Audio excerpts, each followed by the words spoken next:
Hello, it's Sister Gambino here with a new stream. And this stream will be going over the event week for this week in Grand Theft Auto Online. But yes, starting off here. Okay, but yes, starting off here on YouTube Studio right now, just to make sure my shit's working as it's supposed to and shit. It's good, seems like it is.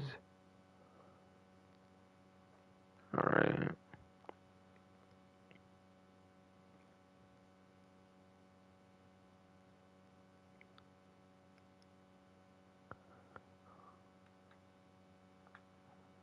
Alright, letting something else up right now on my phone. Okay, I should be pretty much ready to go here, but yes. Going into the title of the stream, there is going to be 2 times money in RP when it comes to the Acid Lab sell missions, Acid Lab sales, as it also says there. As it does also say there as well, on the thing I'm highlighting on right now.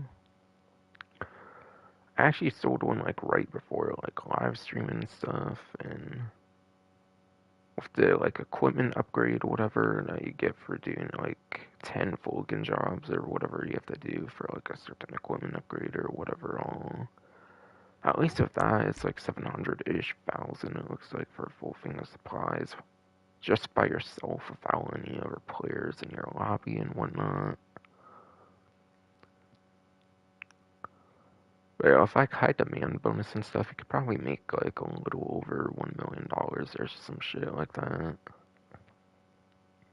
I heard apparently broke like Acid Lab sales apparently this week, and like people were not getting money from that kind of stuff. But as far as I've heard, any issues of that kind of stuff should be fixed at this point. As of when I'm doing this on like Sunday here, basically.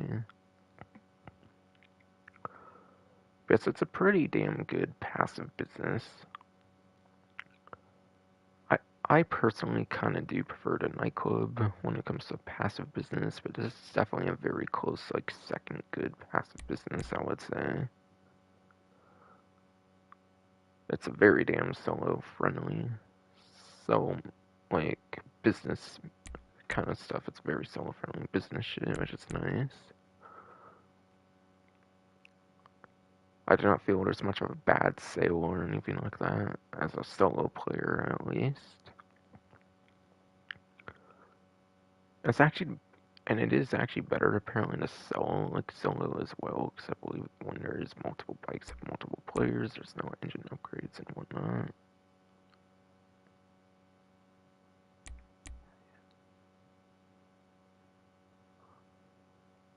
That all should be going on there. But yeah. Hello. Hello, hello. Hello. I was just making sure microphone was working and everything. Obviously it is. Since I'm not using my DualSense mic anymore, that shot itself.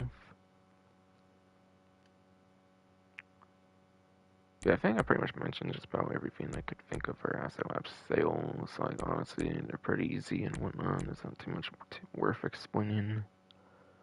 And like your usual passive business, you want to be buying the supplies. You do not want to be stealing the supplies. Unless you're going for, like, the career progression, then maybe not, then maybe it would actually be better to source if you're going for career progression for, like, tier 4 of the Los Santos Drug Wars section. Then it would actually be kind of worthwhile to source them instead.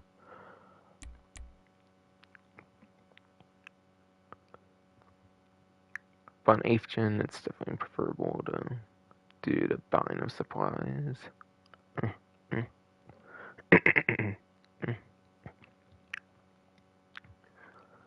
And then there's going to be 40.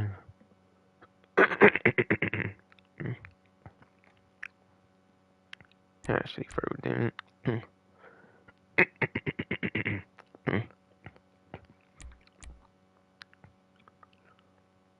yes.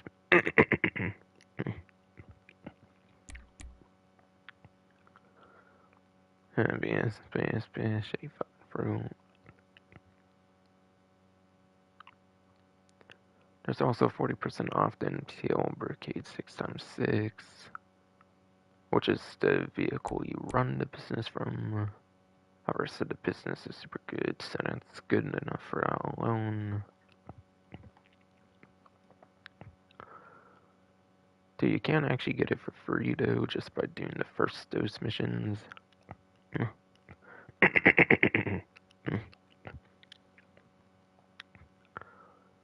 But yes, discount is nice if you want to like skip the first dose missions for any reason, but you might as well just do the first dose missions. They're pretty easy for the most part, and then you basically just get the vehicle for free, besides for any upgrades and stuff.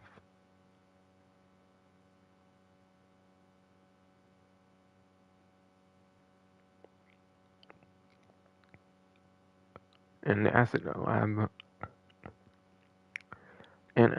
upgrades and modifications apparently will be on a 40% discount as well. So I would assume that would include like the equipment upgrade as well, for example, that you can get from those like 10 Vulcan jobs or whatever the requirement was.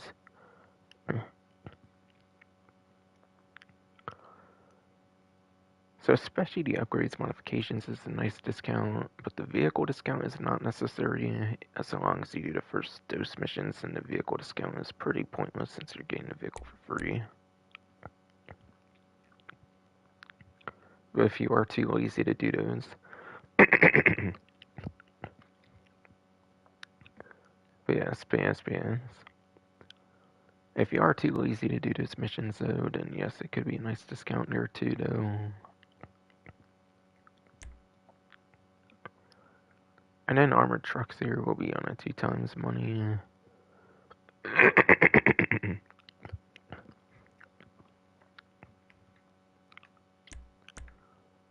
But yes, armored trucks will be on a 2 times money event here. I believe they might be like 25,000 normally or some shit, so it might be like 50,000 right now. So whenever they show up, you can make an okay amount of money at least.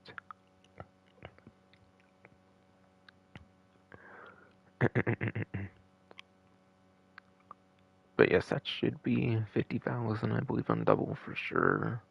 So it can be alright.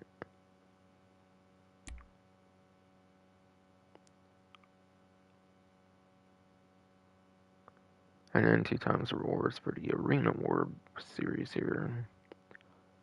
For the 4th like week in a row, you're getting a 2 times money, RP, and an AP for the Arena War series.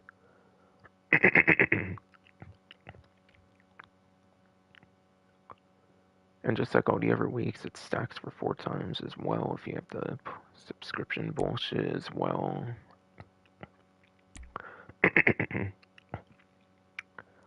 But yes. If you have the subscription bullshit as well, then it does stack with that.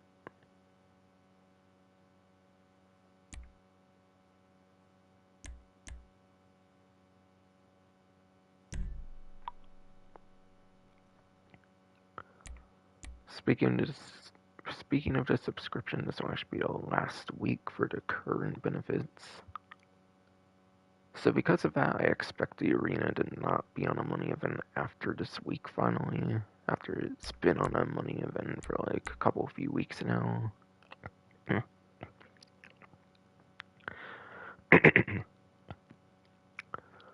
So I would highly recommend taking advantage of the arena as much as you can this week, because it will definitely certainly be the last for a while.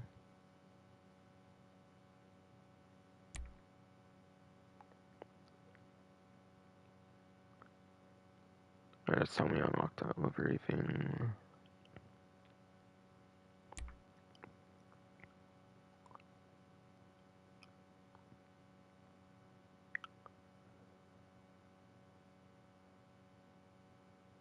Okay, so literally just saying everything that's already been on that one thing. It looks like the sell missions, the upgrades modification thing, and then the vehicle discount. That's not even worth it since you could just get it through the missions.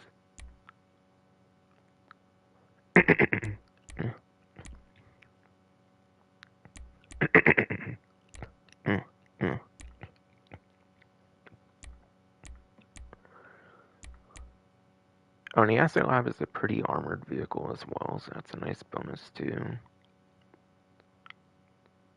You can throw sticky bombs out of it as well, I believe, as long as you do not have like the armor plating or whatever. It has some good armor without like an armor plating upgrade, but, so if you want to do throwables with less armor, that is an option. But otherwise, if you do the armor, you're not going to be able to throw sticky bombs out, if that's something you care about there. Yes, amazing armor, it has a little business in it, there's no reason not to get the vehicle, whether for the missions or the actual like purchase price.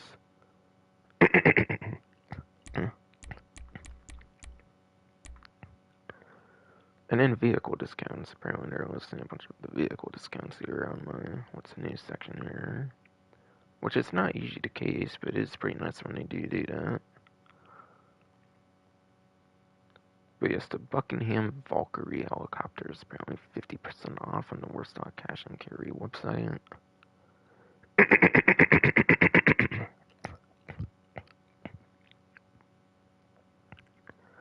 But yes.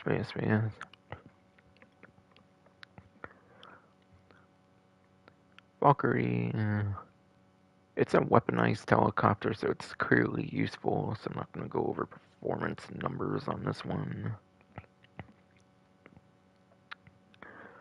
So I'll talk about the armaments on it, and like capabilities.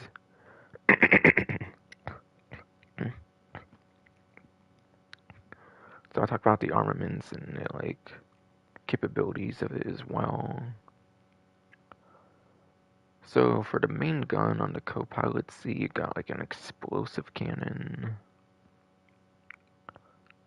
I think it's kind of slow rate of fire since it is an explosive cannon, and it's also back in like 2015 with like the heist update. So it's a pretty old vehicle, so it's more balanced than some of your like newer weaponized vehicles in that sense because of that.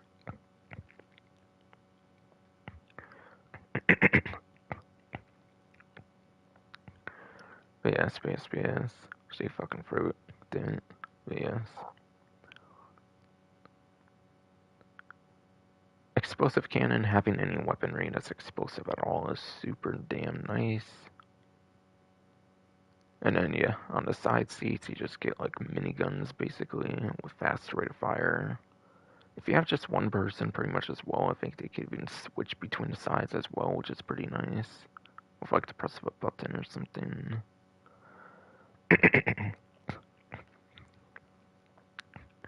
Now, of course, one major downside is you're not really going to be getting major benefit of this vehicle if you are mostly a solo player. You do pretty much need one other person at least to get full advantage.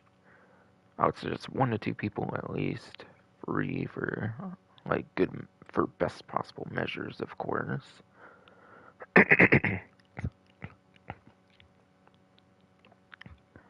PS, free other people for best possible like use of the vehicle as well.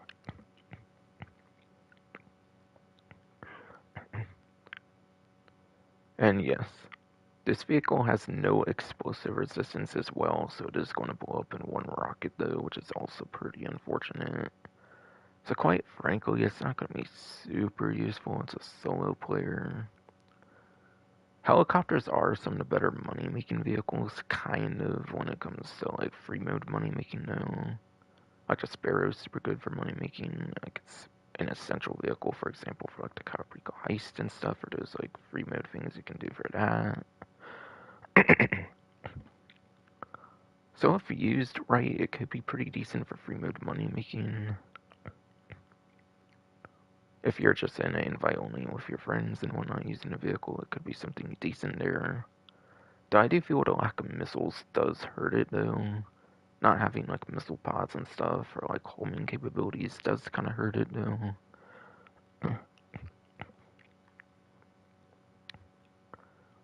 So you would need like co-pilots and stuff to know like. So you would need like co-pilots and stuff to be able to handle the guns quite efficiently.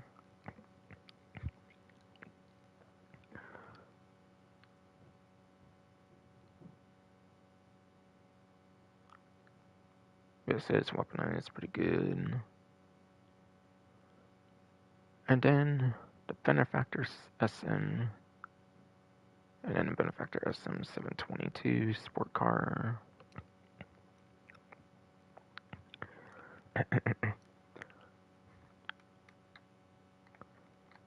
That is a sport car from the Criminal Enterprises DLC, I'm pretty sure.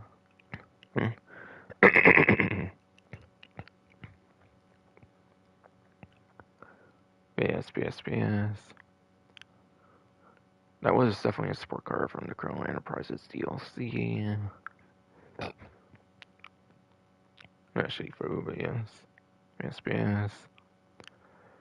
Going off of Bruffy1322 spreadsheet, which is a racing YouTuber that goes over like all the GTA vehicle performances. The SM722 is in the C tier when it comes to sport class. And that is going to be 43rd place for lap time, and then it's going to be 18th place for top speed. Which is still quite a ways out of top 10. Which, quite frankly, for top speed as well, and not just for lap time, that's quite a ways out of top 10 for performance. Probably not a high recommendation these days in the game, I would say, for sure. Maybe when it first came out it was pretty decent, but not really too much anymore, I would say. If you are getting it purely for performance purposes. The Weenie Izzy Rally, on the other hand, for the SUV class, that's a damn good discount right there. At least if you are on the 9th gen version of the game, it's a pretty decent discount.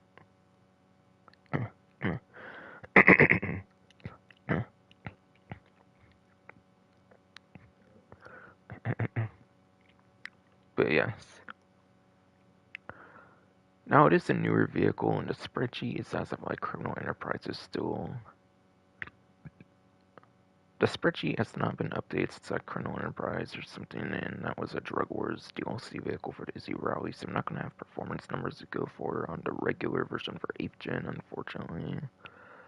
I imagine the regular vehicle can be kind of decent for 8th gen, but the main purpose of getting it is for the HSW upgrade, which is exclusive content for the 9th generation version of the game for the PS5, Xbox Series X and S.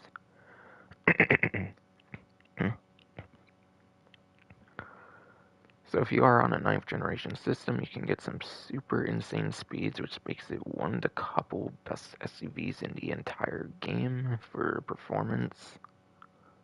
It's just for HSW alone, the Izzy Rally is super worthwhile there.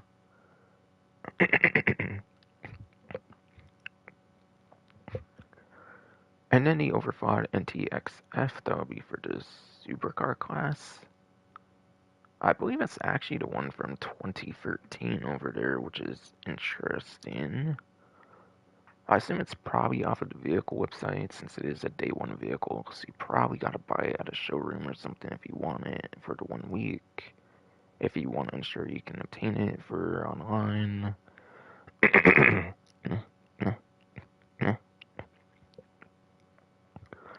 BS.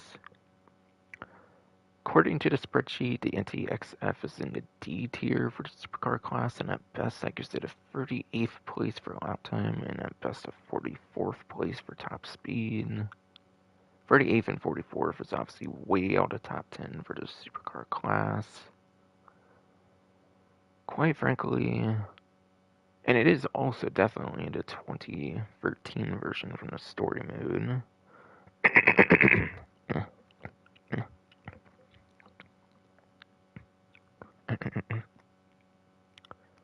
I pretty much know for a damn fact it's a 2013 one. So if you want to customize it, just get it into story mode. So you can pretty much do anything you want with NTXF in the story mode, and not even have to waste a precious garage space for your online character.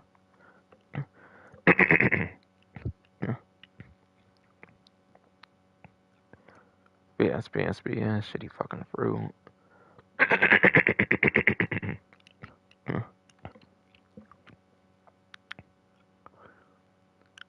But yes, quite frankly, it's just purely a waste of your garage space easily in online, so I would not bother with it there. And then the Dinka Kanjo SJ for the Coupe class will be 40% off.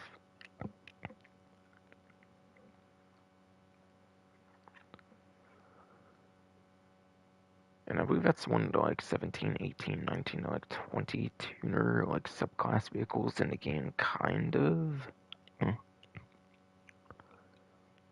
It is one of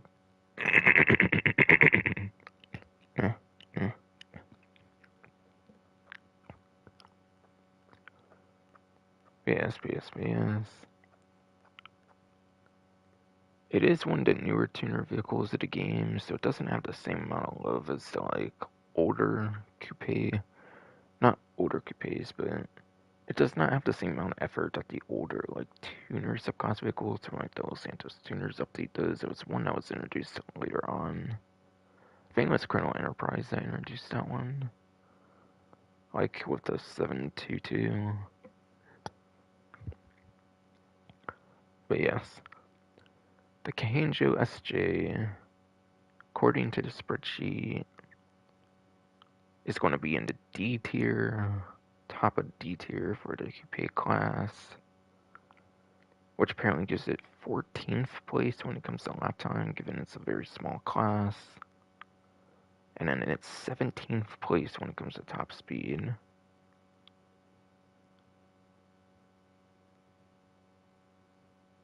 So it's got some of the worst performance, I would say, for the coupe class, quite frankly. But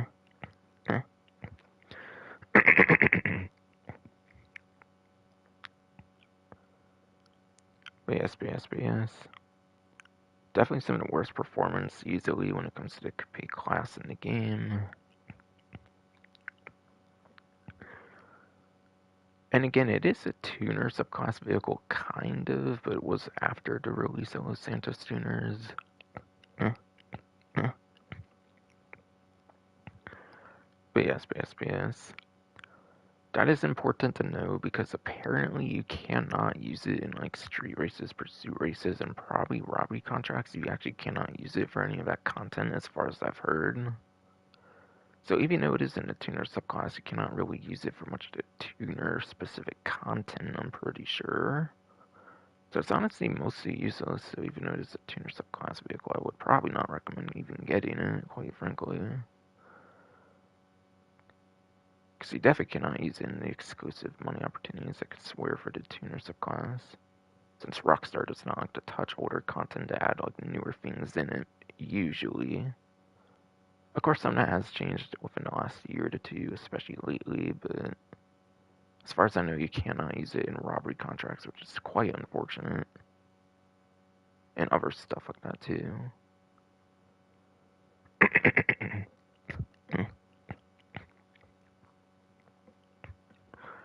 And then last but not least will be the Vapid Apocalypse Dominator muscle car. Now I am gonna check on the newswire kinda real quick if it includes the other versions as well for the Arena Dominator.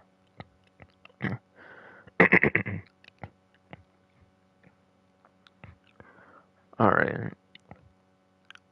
Yes, it does indeed.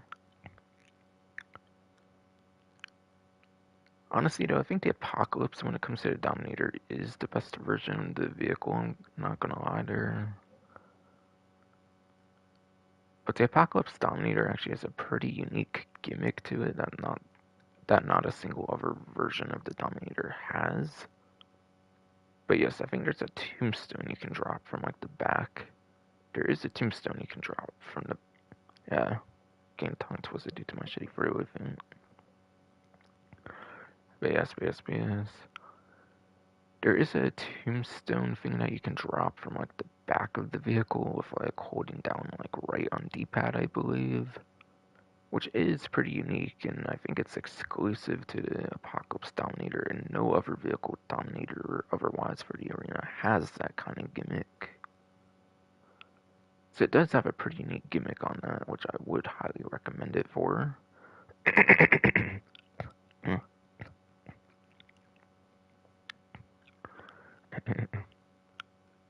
Yes, yes, yes, shitty fucking fruit. Does have a nice gimmick that I would highly recommend picking it up for. And yeah, it's the arena version, so it does have weapons and stuff on it.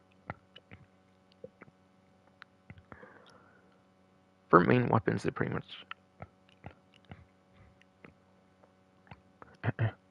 yes, yes, yes. For main weapons, it's pretty much limited to machine guns, I would say, for the most part. So it's only going to be useful for super simple, like, free mode money making methods like Headhunter, I would say, like the Headhunter VIP work. And even then, you have better options to take care of that anyways, so...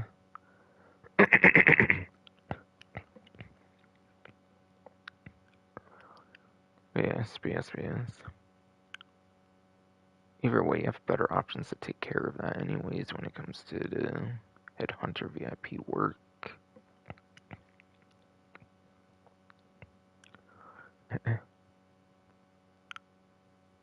And then, yes. As for the arena, I feel it's a pretty average vehicle. It's not a shitty arena vehicle, which is good. It's not one of the worst ones, I would say. I think it's average at best, I would say, quite frankly, not like an above average vehicle like the ZR380 or like the Death Bike, for example. But it's definitely a very good average vehicle. I would even itch it slightly into above average for the Apocalypse one in particular, kind of because of the tombstone mechanic again.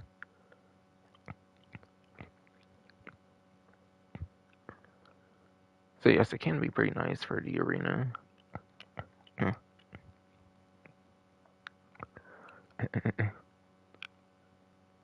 But yes, can definitely be pretty nice for the arena for sure. And it looks like that was it, pretty much, for the main menu. Now there is more discounts, but I'll go into them in game since that's all they fit in there, basically. Because Rockstar is too lazy to put all this stuff in there each week, unfortunately. Yes, nothing going on for Heist, as you'd expect.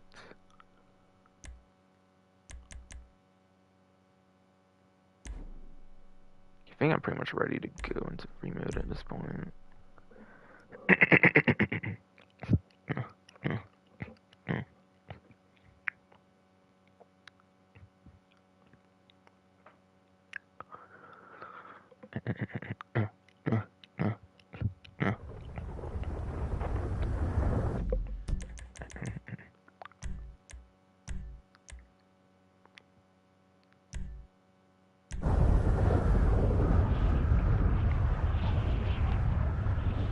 By the way, I have a cool new outfit kind of show off that I unlocked through the nightclub. But yeah, because the nightclub had a lot of stuff going on, I had to get my like max popularity for 10 hours, not like in a row, but like max popularity for 10 hours. So I have a cool outfit because of that. And it is the Epsilon robes.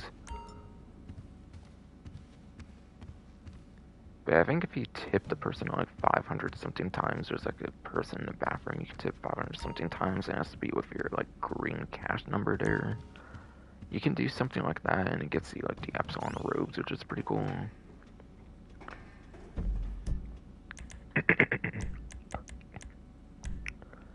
Good time to also show something I wanted to show that I did during that as well.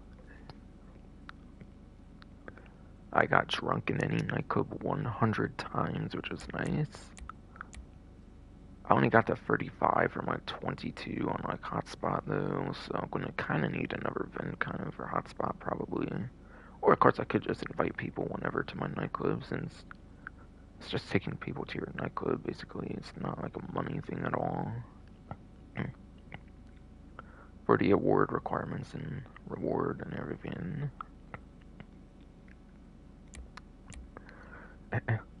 So just one more platinum medal to go to get all 8 required for the tier 4 for After Hours DLC.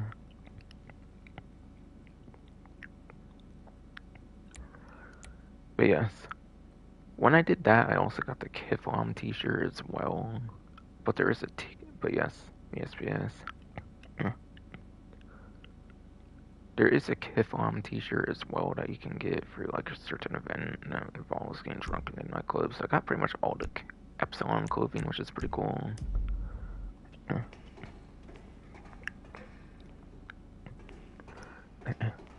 And sure, so I'm talking about stuff like that. I'll go over any like career progression I've kind of done. Keep people in the know for what I've done, basically. Yes. Keep people in the know for what I've done in the game, basically. By the way, I just hit 70 million with like an Asset Lab sale that I did like a little before starting this live stream, which is pretty nice. First time I've been in $70 million territory, which is pretty cool.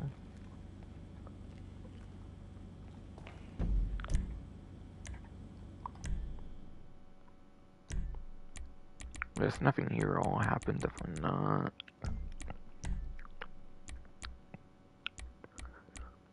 Or business shit pretty much would just been after hours that I would have done any more progress towards.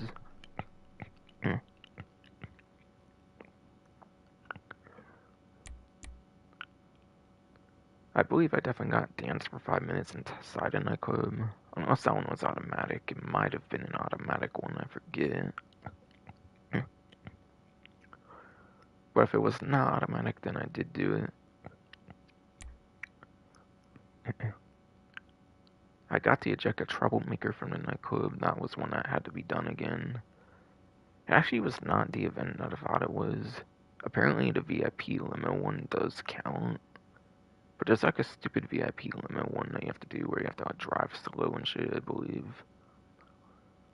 So apparently that counted for ejecting a troublemaker. I guess them sleeping around somewhere counts as being a troublemaker, apparently. Apparently the game does tell you that for a blue dot too, which I did not notice. So it's a lot more lenient. But yes.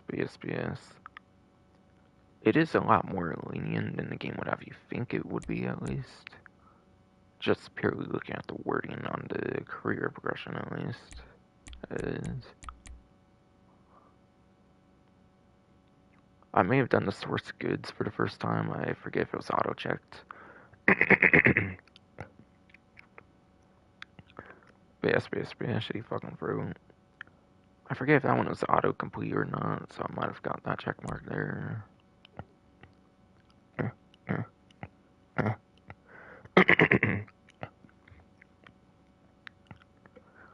Now, tier 3, I'm pretty sure was all autocomplete for me. I know the top one was definitely autocomplete.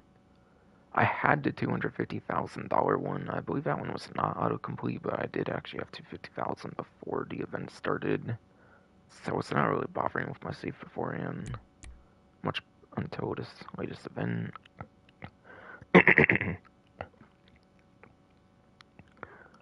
But yes. I did obviously bother with it a lot though during the triple money on it though for 150,000, basically at max popularity, which was pretty mad. Literally 2 times of the safe would probably do more of the safe than the safe contents can handle even.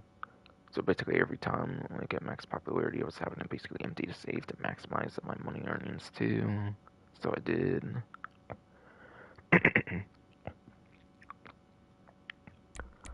25 club management missions was definitely automatic, so I did not have to do anything for that. I only did one like club management to get the livery thing for the stupid click wagon, basically. For stupid click wagon, basically, as the main menu showed.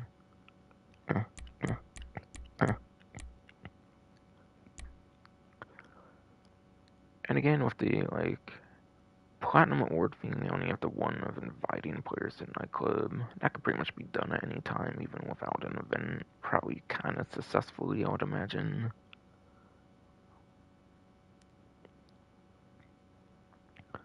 Sad to say, but I did not get any celebrity appearances. I'm not sure if I did anything wrong for the celebrity appearances, but I did do to keep the nightclub popularity 100% for 10 hours. What if I would have got at least one fucking celebrity appearance, but nope. Might be a super rare thing, I'm not fucking sure. I'll have to definitely focus on that one for next time they do anything for after hours.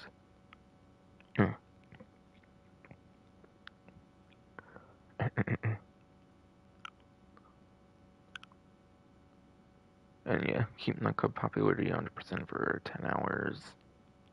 I was getting a lot of $150,000 intervals in the safe because of doing it all basically during the event.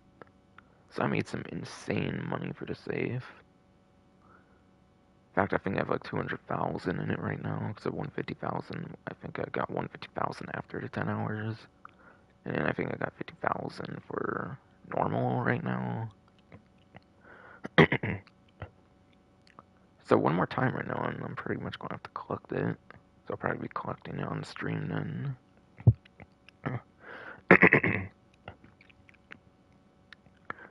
But yes, I'll probably be collecting the safe on stream since it is close to 50,000.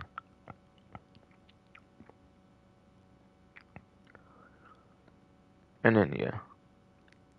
Earn total 50 million or more was pretty much automatic for me. But literally, the only real bad one I need pretty much is the celebrity appearances. I mean, the player one, 100 unique players in my club's pretty annoying too, but it is much more doable than celebrities, I would say.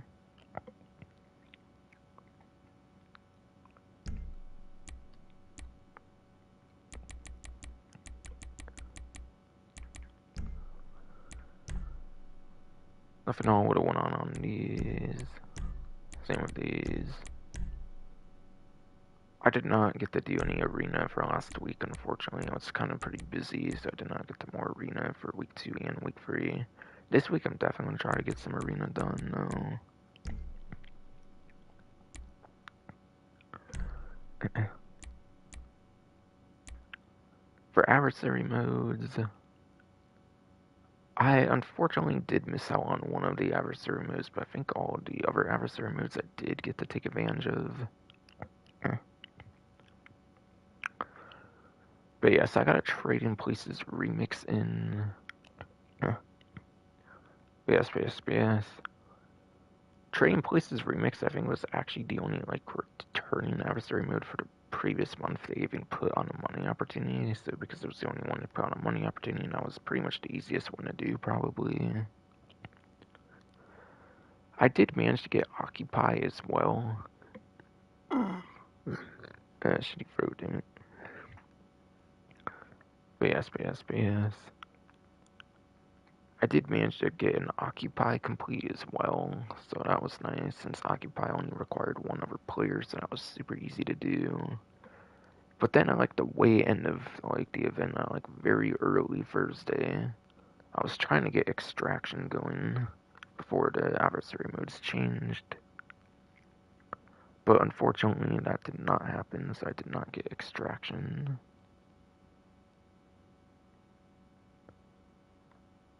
So I did unfortunately miss out on Extraction.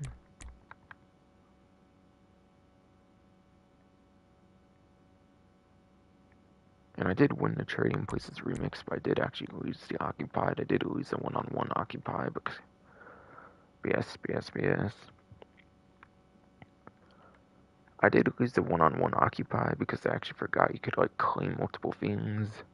I did do it eventually, but I lost by 1 fucking point, which was kind of fucking bullshit. I almost did win it.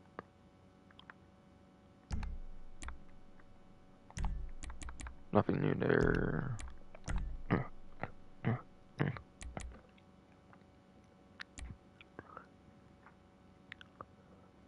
Unfortunately, I did not get to do any community series stuff. That's probably going to be another thing I might try to tackle along with Arena for this event. So it's 2 weeks I did not get to do much for that as well.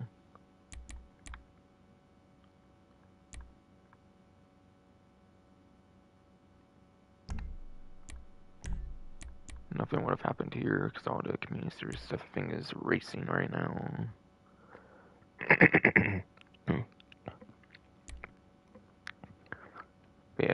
Yes. Any community series stuff right now is something racing purely right now.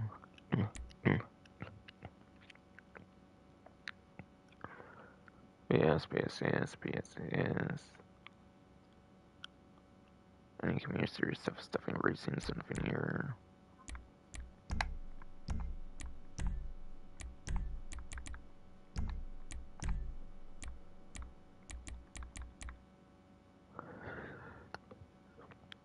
And I do not believe anything new happened to here.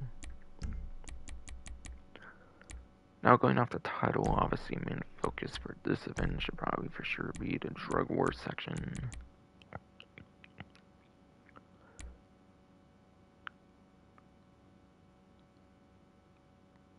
And yeah, that was how much, by the way, on the left there. It made on one sale for the money event on 2 times. Solo with equipment upgrade and everything basically on a max sale. Just without other players in like another lobby. I did invite only solo though. Otherwise, you could possibly knock that out in one sale, which is pretty nice.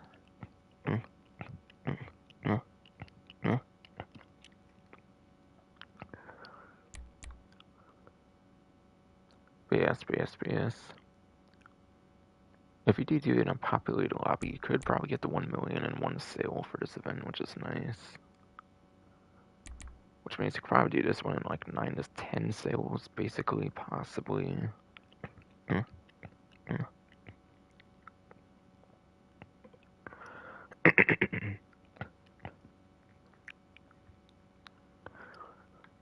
BS. Could definitely do this shit. Could easily definitely do this shit.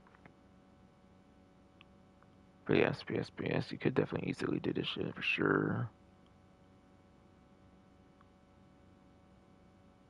And probably like 9 to 10 sales, as I've said.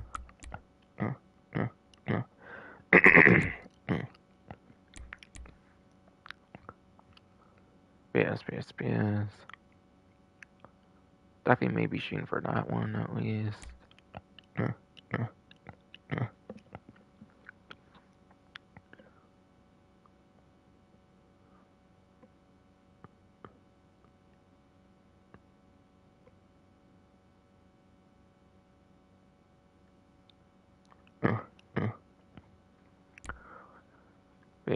BS. Definitely shooting for that one at least. Probably that one too at the bottom at least. Not actually sure if there's anything going on with Logan jobs on top of my head.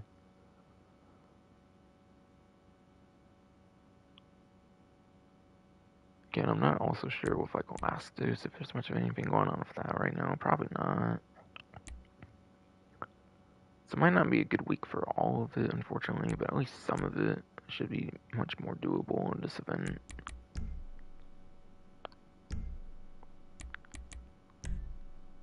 And yeah, it is also a good time to be going for some adversary mode stuff as well, since they returned like 5 different adversary modes I think this event.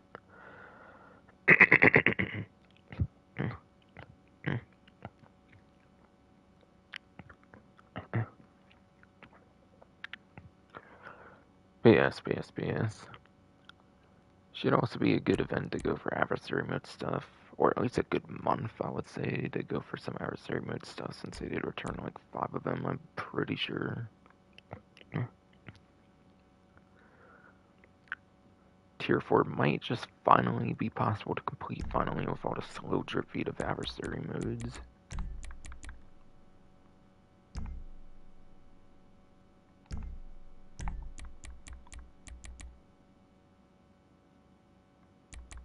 And again, this might be the last good week to go for the community series thing for winning 20 races, since this is the one community series.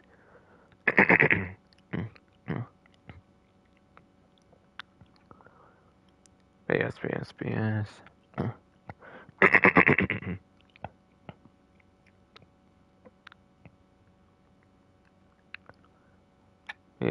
BS.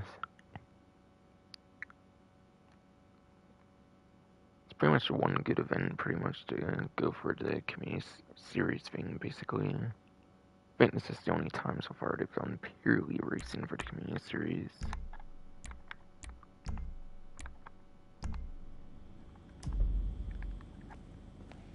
Okay, agency is at 220, almost time to empty that one out.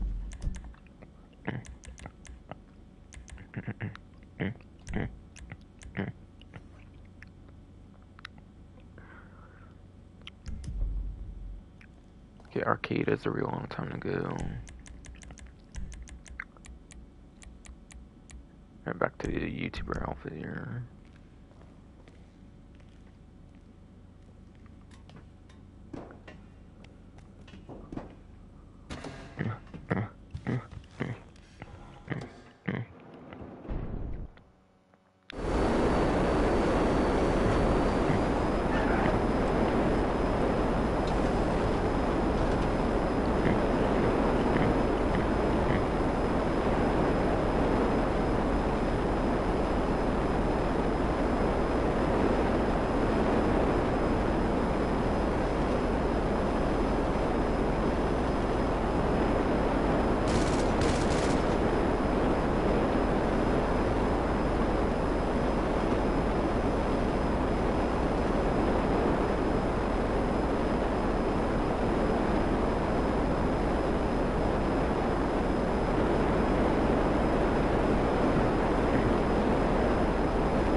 Okay, yeah, so I'm gonna turn off my clips here, because otherwise it's gonna be hard to find things. Did I not just hide all of those, or maybe a different category? Oh, okay, that's a whole separate one. That's not the huge amount of clutter, so I don't care for those ones. It's these ones, right? My bad, I just kind of rushed through in there.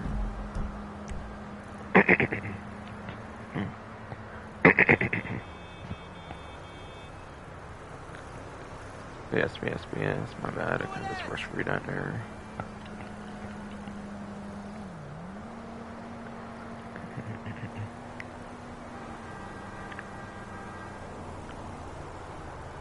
Okay, so time trial right now for the day of Sunday here is Power Station. Power Station here apparently goes to the suburbs of LS.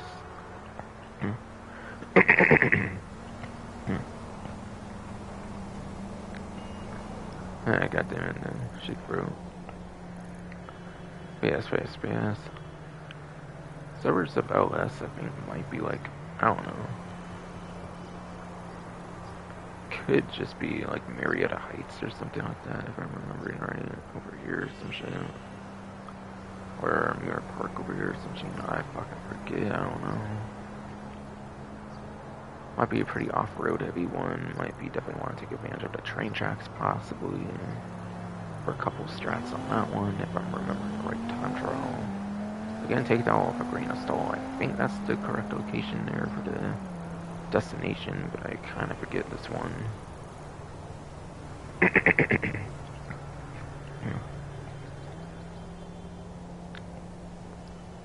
BS, I kind of forget this one. But the train tracks could be a pretty good strategy for sure, or just going over like mountains and stuff possibly, if done correctly for the latter more so.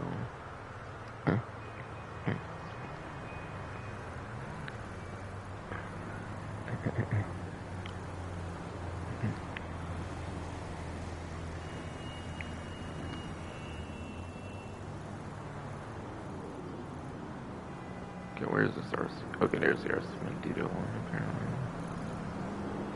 But yeah, SPS. Daily time trial for today, Sunday for RC Bandito. Let's be Vespucci Beach.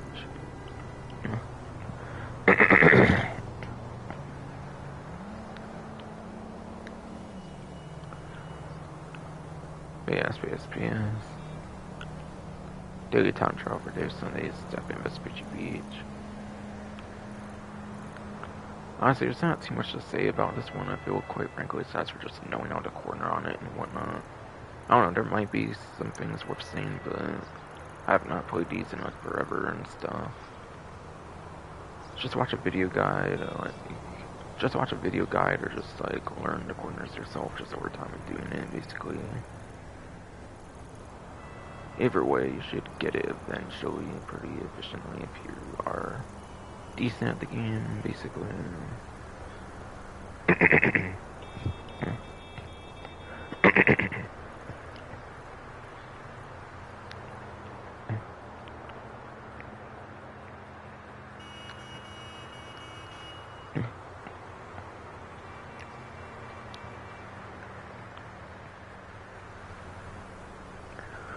But yeah, yes, man, should be fucking through.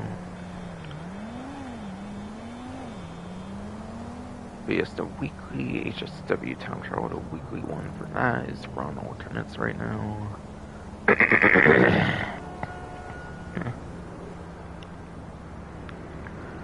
Should be fucking through.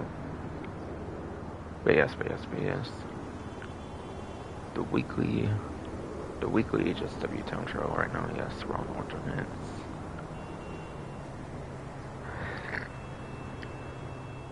Shady fucking pro game, but yes. Weekly HSW time trial, run alternates. You can definitely do a nice early strategy going for the train tracks here if you are careful enough. It does require some good precision.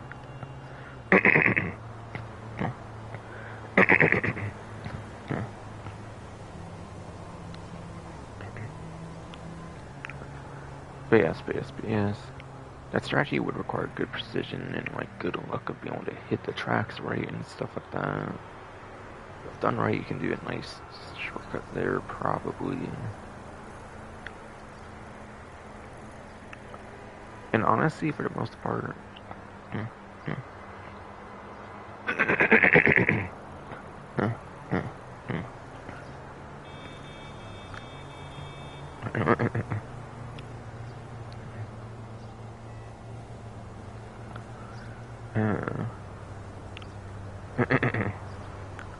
yes, actually fucking through.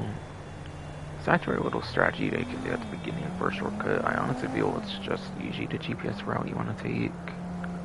I've tried other shortcuts, I think, with like vehicles, and they just never work out well, basically, because of like traffic going the other way, basically, because any shortcuts on this one, you basically have to go against traffic, as far as I remember, for the most part, after the beginning possible shortcut.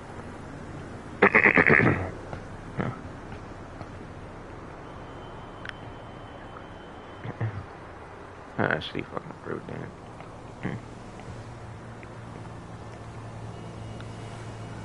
But yes. If you're using a proper vehicle, I would not really bother with any other shortcuts, aside for probably the way beginning, possibly, if you think you can do it even.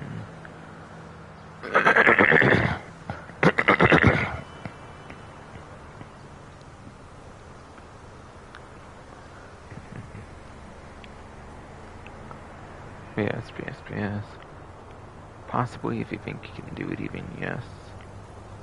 Besides for that, I definitely would not bother with shortcuts aside for the way beginning.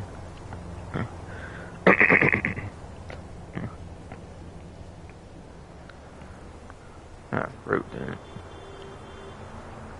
Yes. If you're using a like HSW vehicle, definitely just a beginning shortcut. The only vehicle I would recommend other shortcuts for possibly would probably be the HSW Hotshot Drag, which is the HSW motorcycle, since it is a lot more like, I don't know, it's a lot less spacious, so it's not going to take as much space, obviously, on the road, so the HSW Hotshot Drag, you could possibly squeeze more shortcuts in, no.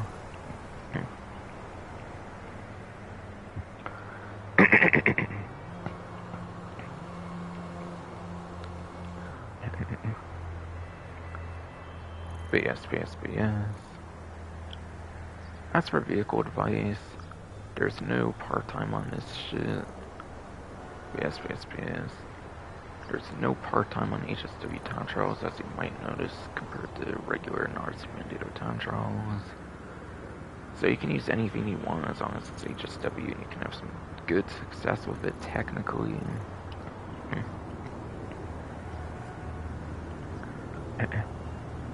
So any vehicle is a pretty doable option, really, as long as the HSW upgrades to be eligible. But some of the newer ones from Andreas Mercenaries are easily going to be some of your better options, like the Italia GTO Stinger TT, the Monstrosity, and then the Panada Course. The one that's not really the greatest when it comes to the newest ones from the Andreas Mercenaries DLC.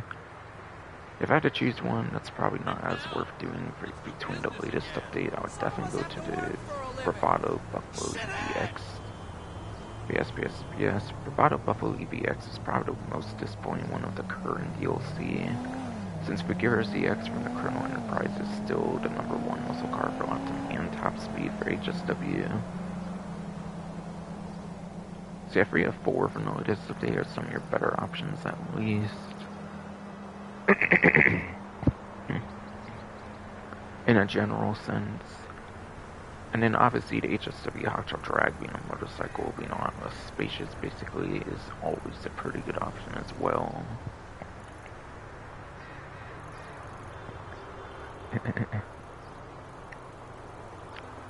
And then, yeah.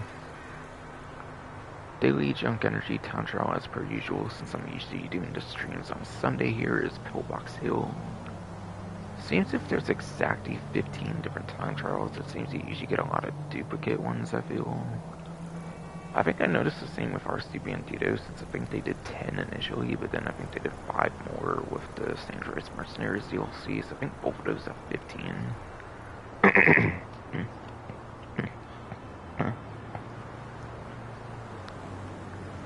But yes.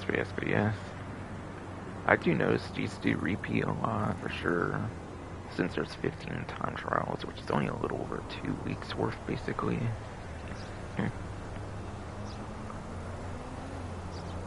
So I might want to start streaming on different days to have different ones of these to do and stuff, but yeah.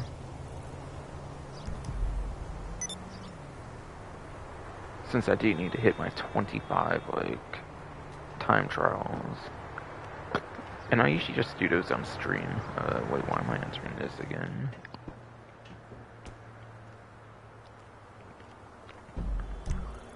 But yes. Priam would...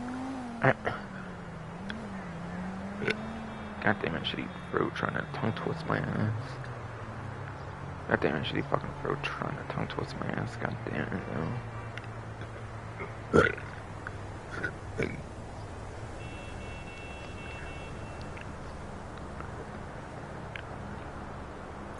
Yes. Priam race here for the week is for the supercar class. So for 9th gen, you pretty much have 3 to 4 options that are all going to be HSW. I would say your main option pretty much is going to be the weaponized Ignis HSW, which is like your main lap time option pretty much for this supercar class for HSW. So it's pretty much the best you can get for lap time, I'm pretty sure, for the weaponized Ignis HSW.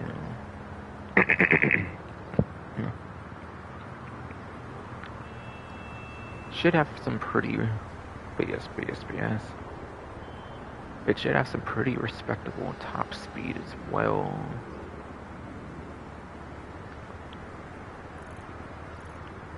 And then, yeah.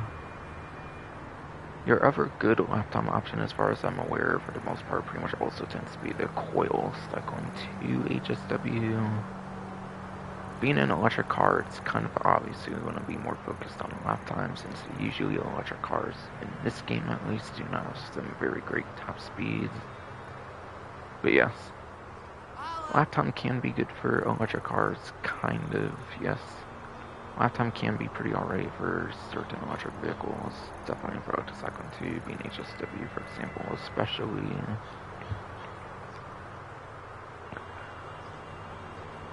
The main focus of electric cars are acceleration, which is how quick they get to their top speed. But at the same time, the top speed on electric cars does tend to suffer because of how quick it gets to the top speed. So, yeah. It's got an amazing like acceleration focus. It could be pretty decent for lap time, but top speed on the other hand probably not super good for the Cyclone 2 compared to other HSW options.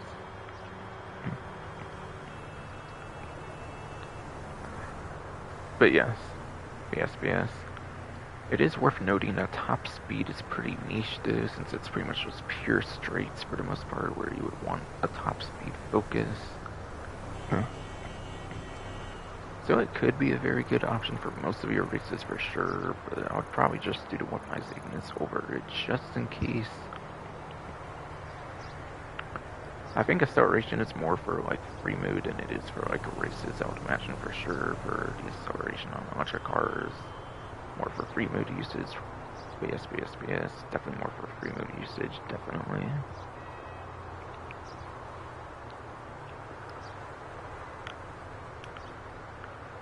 And then, yes. Then you have the Devastate 8 HSW. BS. Next up, you have the Devastate 8 HSW, and that one will be a focus on top speed instead of lap time. Lap time is pretty good on BS. I do remember lap time being pretty good for the Devastate 8, but still it is going to be focused in terms of top speed instead.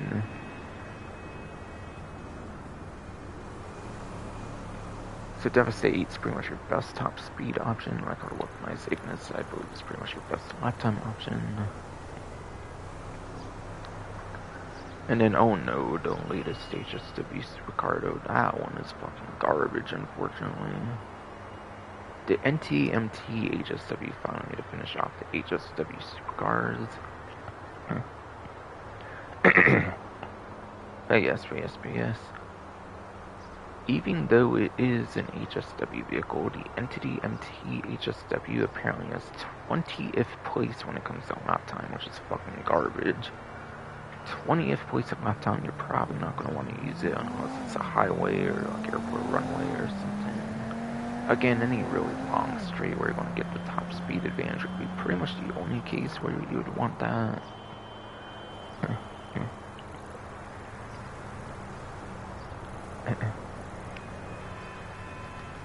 Yeah, highway, any sort of airport runway pretty much are your main top speed examples, pretty much. But yes, top speed is pretty niche. Having 20th place in lap time, I think, is enough to not really use the NTMT HSW at all. If you need top speed, just use the Devastate 8, which also has good lap time in addition to top speed being its main focus.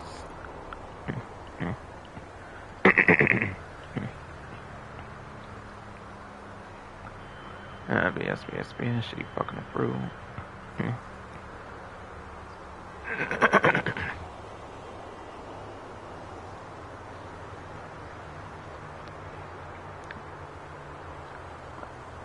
BS, shitty fucking through.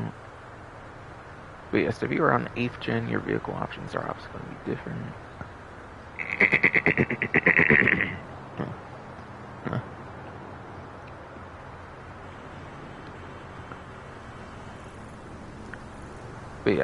BS.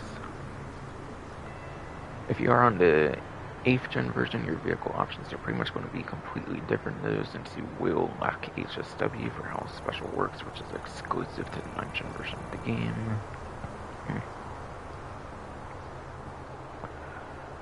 So for 8th gen on the top 3 for lap time, I'm pretty sure it goes to Progen Emrys, the Benefactor Krieger, and then the Benefactor LM87. Those should be your top 3 for lap time. Again, that was the Progen Emrys, Benefactor Krieger, and then the Benefactor LM87.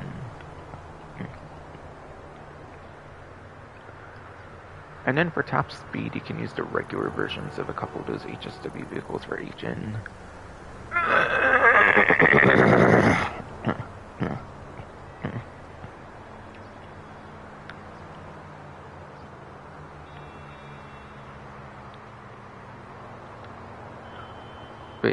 BS. pretty much mentioned a lap time already for 8th gen. Shitty Pro was making it more difficult, but it should have been kind of clear nevertheless. And then top speed. For 8th gen, you can use regular versions of vehicles as substitute for not having HSW view on 8th gen. So that means you can use the regular Devastate and the regular NTMT, and those should be some of your better top speed options, kind of, within like top 3 to 5 or some shit.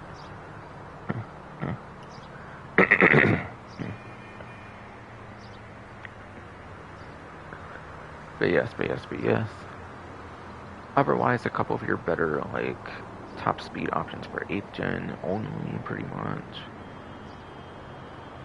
Pretty much it would be the P-Fister 811, the P-Fister 811, and then I believe the Banshee 900R are a couple of your more, like, exclusive ones that you would want to use for 8th gen that you would not want to use for 9th gen. Is what I mean by saying exclusive. Obviously, I mean, like, you would not want to use them on the 9th gen versions, since you have powerhouse vehicles with HSW upgrades and everything on these versions.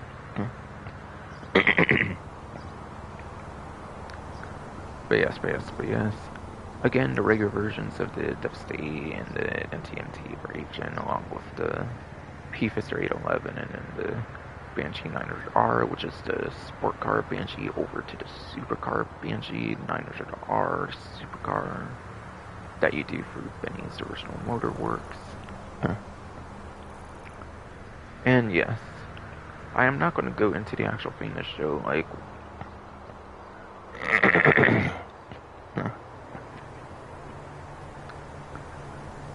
shitty fucking throat, damn it.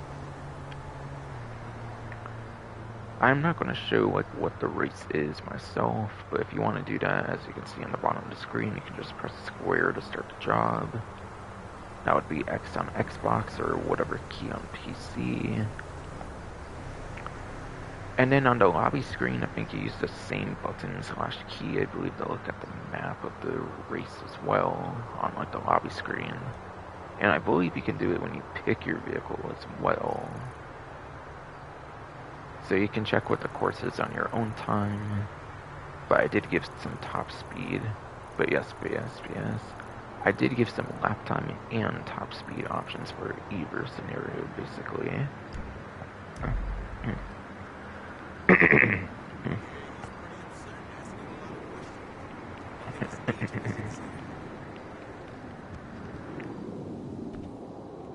Yeah, sorry it took me like over an hour to get to the casino. My throat's kind of shit right now.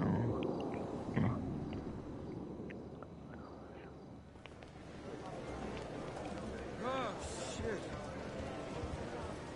Another bump, man. The Diamond Casino and Resort presents a brand new car available to win today, simply with a spin of a wheel. I believe this might be one of those, like, Stinger vehicles from, like, 2013. Now, I do actually believe the Stingers are online exclusive, so they are actually online exclusive, even though they are from 2013, I believe.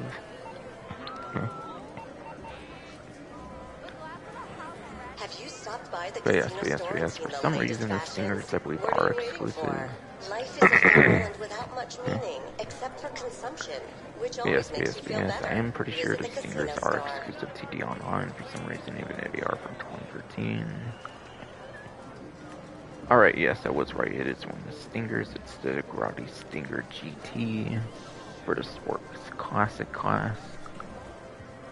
I'm going to assume it's, since it's from day one, it's probably not going to be on the vehicle website, I'm going to assume. If not, then it's one of those rare exceptions since from 2013 that would be on the vehicle website.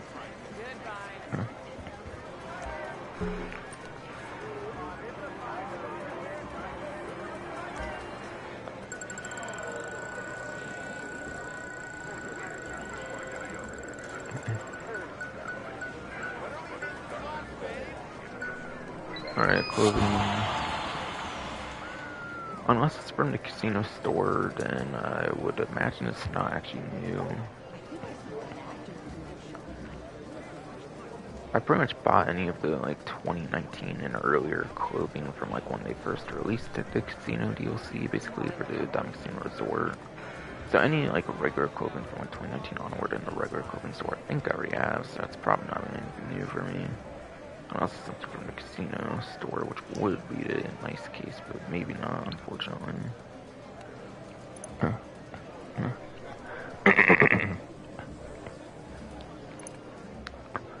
BS. Again, this is a 2013 vehicle, so it would be like at the way bottom of like 2-door. If it's available there still. Alright, no, there is FOMO on this vehicle, so you have to pretty much win it through the lucky wheel. So you have to win it through luck, basically. Otherwise, you are going to pretty much just flat out miss out on the vehicle. Unless you buy it from somebody else at the cart meet. BS. Unless you buy it off of somebody else from the cart meet, for sure. Alright, gonna want to go to the nightclub, I guess, kind of, sometime during this live stream then.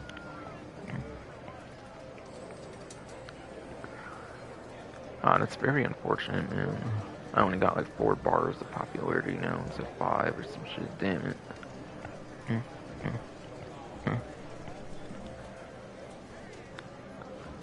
But yeah, I don't know if I'm gonna bother with popularity much, to be honest, at this point.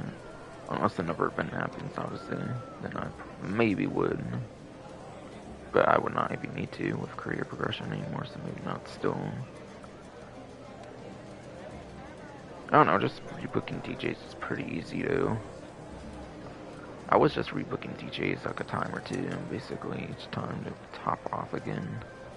Unless there's like a blue dot thing or something in the nightclub, then I would do like the random like event thing that showed up in the nightclub instead. Of course.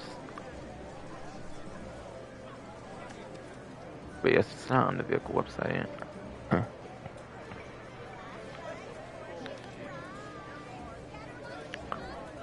Now, honestly, I kind of forget if they've even done like much of a podium vehicle that you cannot get on a website.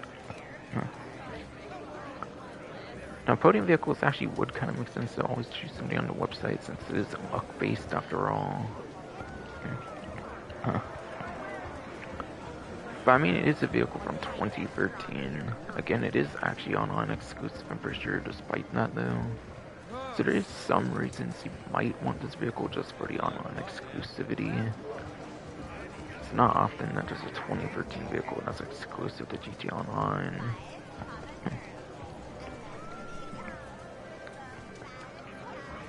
But yes, it's Sport Classic is from 2013. It's probably not going to perform very good these days since it is so old after all.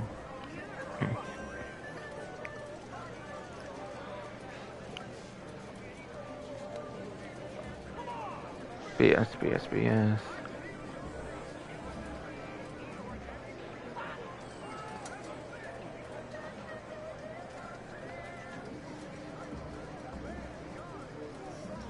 According to BS.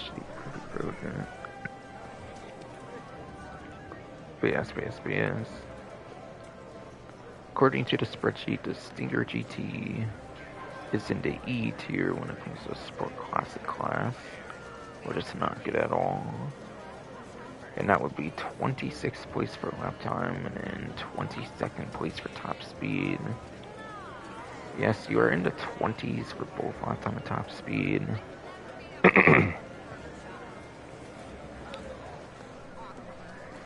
BS.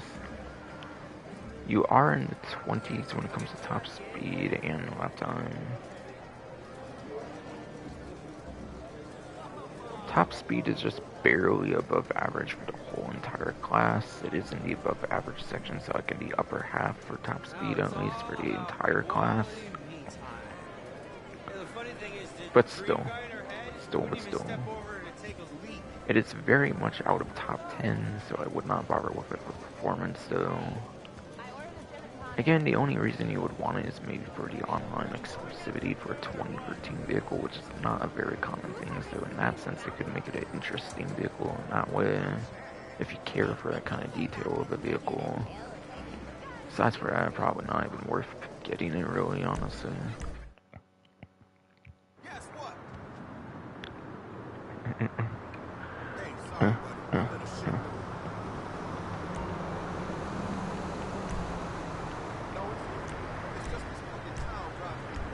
Oh shit, oops, kinda all over the place there. That's not good. Shit is on, my thing's all the way over here, that sucks. Come on. I do not want to despawn to ride you though.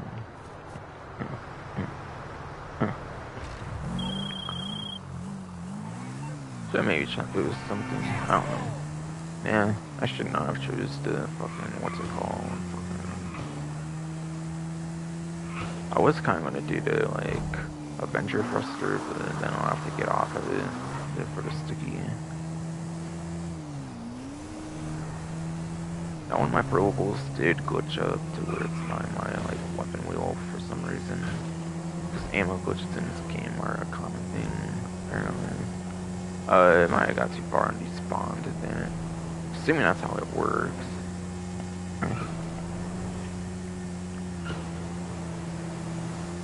Yeah, I probably got too far somehow, that's unfortunate.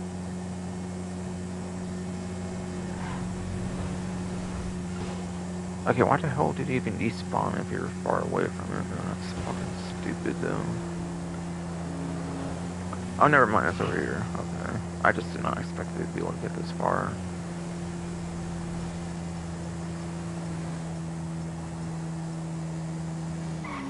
Okay, what a robot I glitched, it looks like was not the sticky bombs, at least. I think a robot mine just appeared randomly, at least.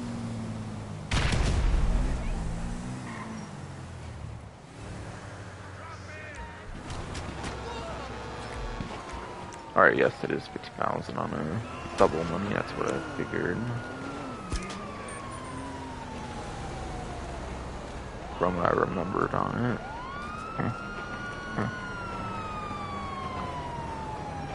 I honestly want to bother with this character.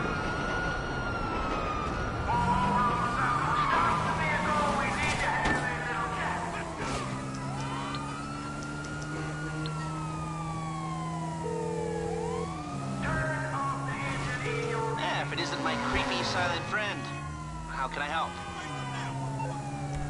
Okay, so you're in serious trouble, and you need my help. Okay.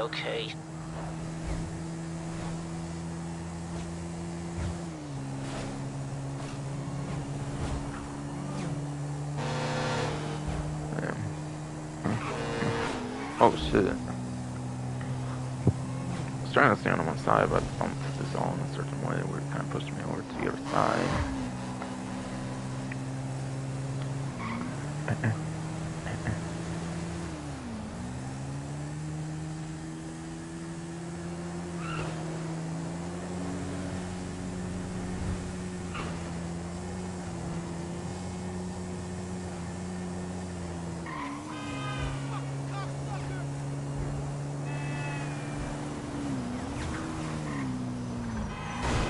Ah, fuck. Damn.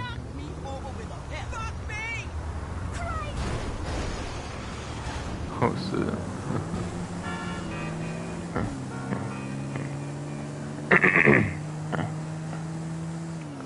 Man, yeah, so shit.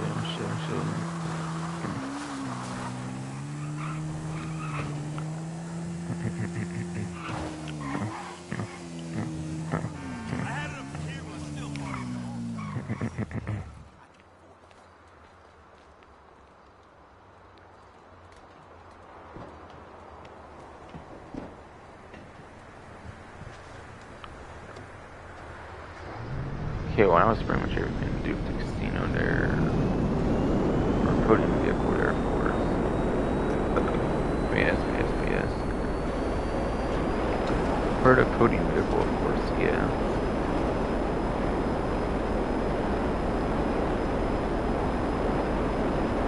So now over to the Ellis Carby. Yes.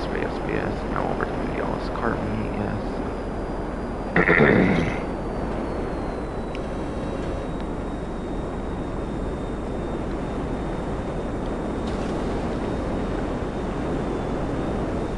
Yes, shitty fucking road. Now over to the Ellis Carby.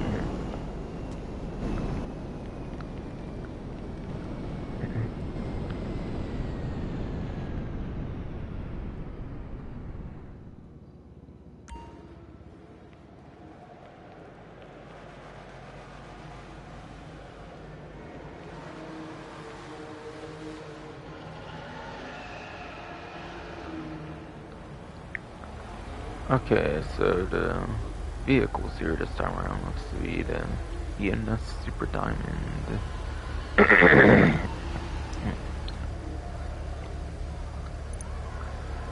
Nice shape off the road then.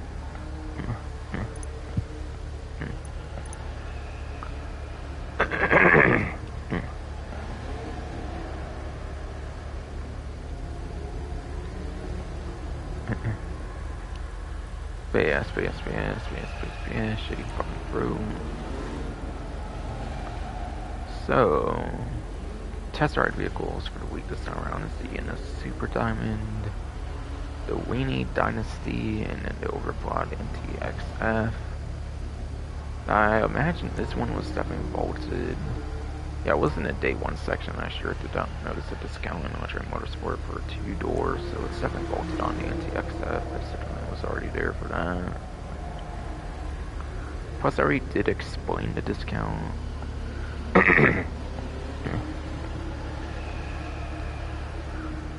BS, shitty fucking bro. I did actually already explain the discount for this as well.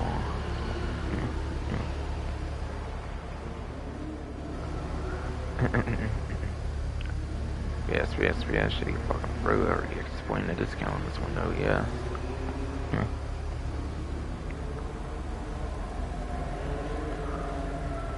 Okay, so I have to see if these are on discount or not. Okay. 2 of them are on discount. The Super Diamond will be a full price though.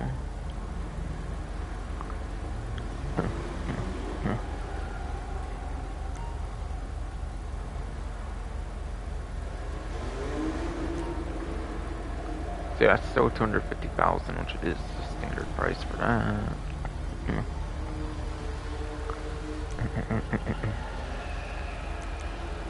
Now for Super Diamond, I'm actually going to re-register CO. I actually should have found out before I did that, but yes. There's something pretty important I want to point out.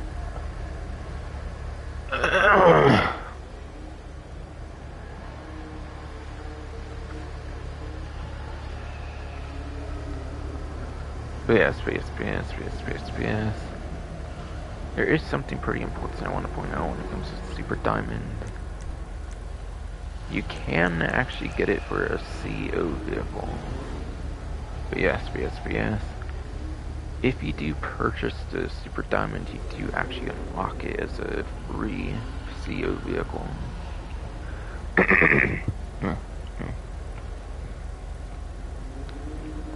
Now, BS.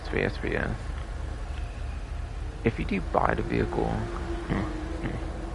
or not that, there's a couple ways you can get the Super Diamond for free for the CO vehicles. For one, this is going to be for the 9th generation version only for the PS5, Xbox Series X and S. But when you get the subscription for the Plus subscription, it actually includes the CO services for free, not just the vehicles, but pretty much any CO service for free, like the abilities as well. So that's one way you can spawn it for free if you decide to do the monthly subscription. Not that I recommend doing that route for the 9th gen version in particular. But yes, if you buy the Super Diamond, you can actually use it for a CO vehicle for free, which is super nice. I do believe this one actually does cost money normally. I know there's certain ones that are free. I think like the Bodhi is free like at default without owning the vehicle or some shit. But as long as you purchase the vehicle once at least, not sure if you have to keep it after the fact, but I would probably keep it just in case. But yes, having a Super Diamond does actually spawn it for free. So there is a good reason to want the Super Diamond, believe it or not, in this version in Grand Theft Auto Online, I mean, in particular. Not this version only. It does apply to 8th gen if you buy it as well for the vehicle.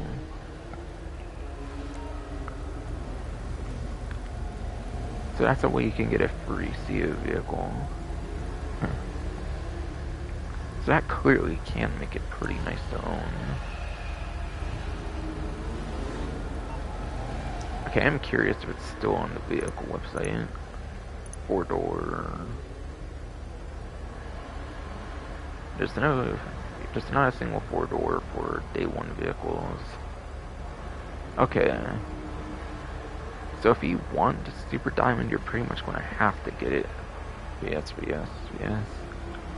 If you want the Super Diamond, yes, you fucking through.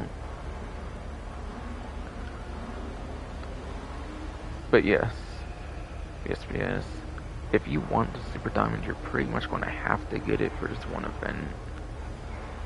Otherwise, who knows how long it will be until it comes back. As long as they keep vehicles vaulted off the websites like they started doing with this current DLC.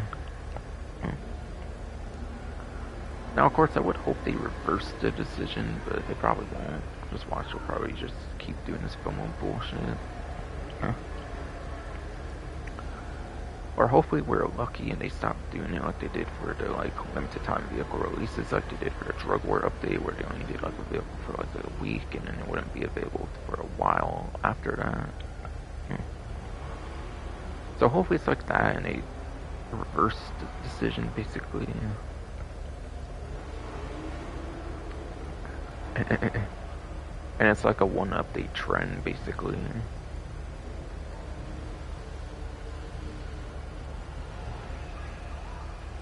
But yes, definitely a high recommendation if you want the free CU vehicle. Otherwise, it's pretty much probably going to be a pass, I would say, to be honest. And then the Weenie Dynasty. To me, it looks like it's definitely a 4-door. Looks like San Andreas. Yes, looks like San Andreas.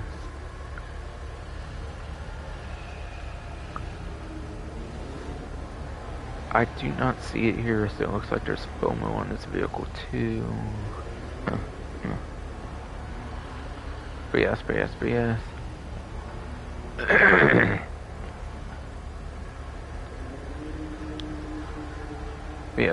Yes. There is definitely FOMO on the vehicle for sure.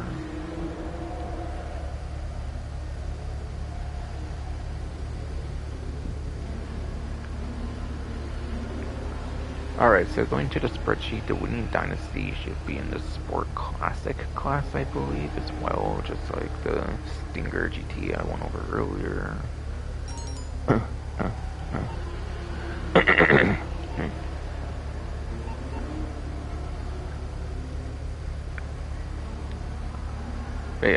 Yes, you shit fucking through. Yes, shitty fucking through.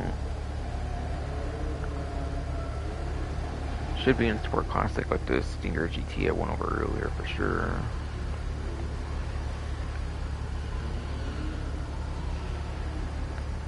Okay, yes, I am correct there.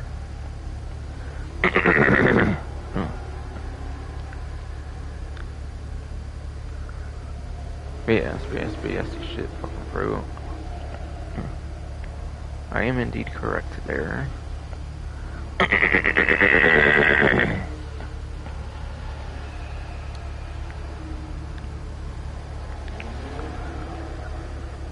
Yes, I should be in the right there for sure. Yes.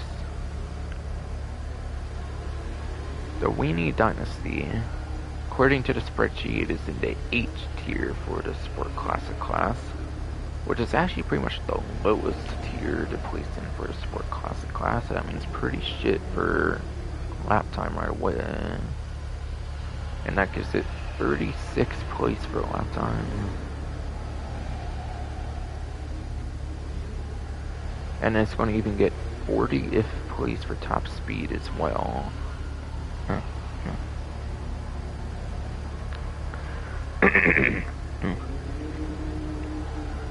BS, shitty fucking through. 36th place lap time, 40th place pretty much for top speed. Not good placements at all for the class. only get for customization purposes or any sort of other personal preference kind of reason.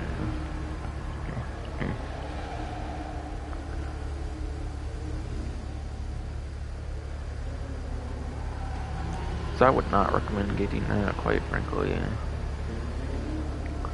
And yeah, Dynasty was definitely not a discount I went over earlier from like the main menu. It definitely was not, I could have sworn.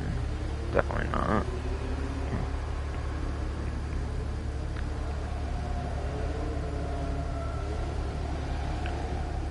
Now the NTXF I did already go over this one though. BS. The NTXF discount was already mentioned on my main menu basically, so it should basically be already covered. Basically it's a lesser version of like the XSX, but yes. It's basically a lesser version of the XXF and then the MT basically. I pretty much already mentioned the MT, it's pretty good for top speed but not good for lap time. I could be seeing this one doing that as well, but again, for the exact performances, I already went over that on the main menu earlier for the exact performance numbers.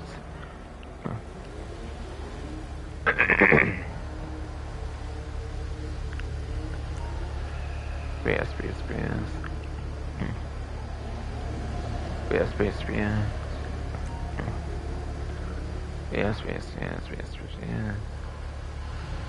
I already went over exact performance on this one though, so keep that in mind on the main menu.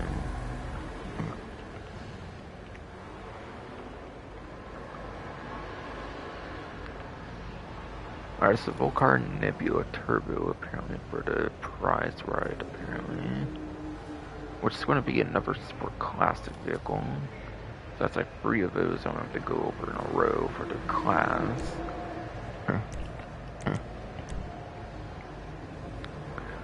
Okay, so the prize ride challenge when it comes to the Volcar Nebula Turbo is you have to place top 3 for 2 days in a row.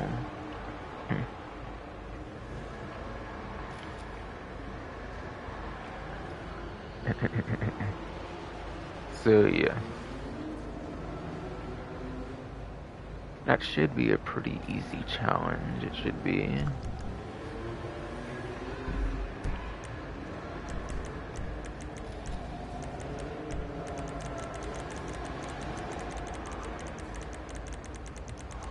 Now, pursuit races, you can do it on a pursuit race, but the problem is you need 4 players minimum in order to start.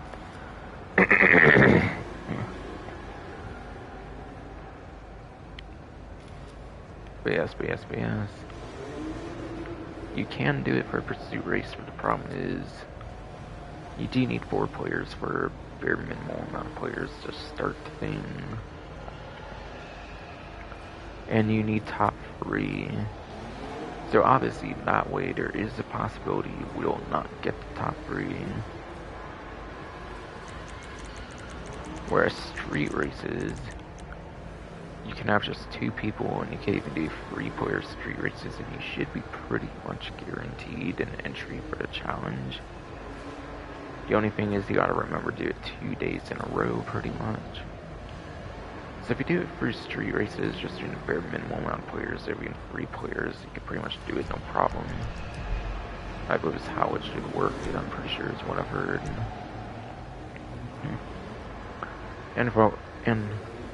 But yes, shit fucking bro. But from what I've heard and from probably my experience as well, it should work like that, where if you're doing less players, if there's a lesser minimum, and if you're doing like the exact amount, it should count.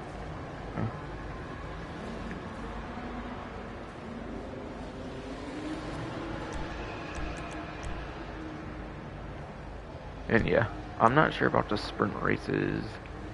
I think from what I've heard, sprint races might count too, but I'm not fucking sure about that one, to be quite honest. If sprint races do count, it could be a pretty easy method like street races as well.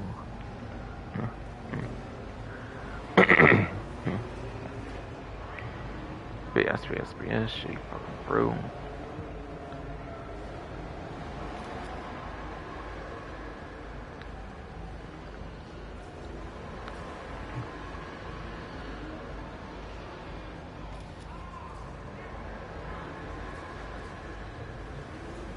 We have Volcar Nebula Turbo according to the spreadsheet.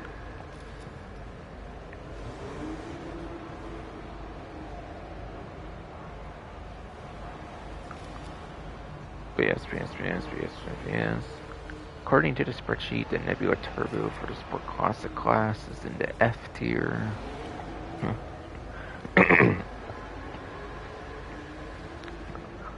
BS. According to the spreadsheet, it's in the F tier. BS. Shitty fucking bro. According to the spreadsheet, it's in F tier. And that will give it 31st place for lap time. And I'll also get 30th place for top speed. But yeah. Now the Nebula Turbo, I'm pretty sure returns from Grand Theft Auto San Andreas.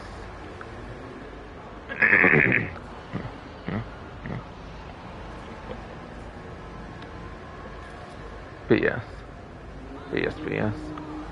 Nebula Turbo, I'm pretty sure does actually appear in Grand Theft Auto San Andreas. So it does return from the 3D universe from that game at least, which is pretty nice. Though it might be called something else, like it just be BS, shit fucking bro. In that game it might be called something else, but there is a Nebula, but yes, BS. There is a Nebula though in San Andreas, I could definitely swear on it, but it might not be called Nebula Turbo in particular, but yes. Pretty much a returning vehicle.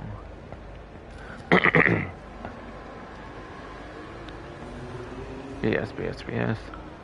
Pretty much a returning vehicle from Grand Theft Auto San Andreas, which is definitely very nice.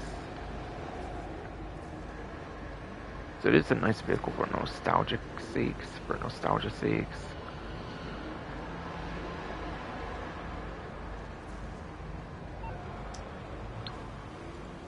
I wonder if it is on the website still. I feel it could maybe be. I kind of think it might be 4-door, I'm not sure, from what I saw a little bit.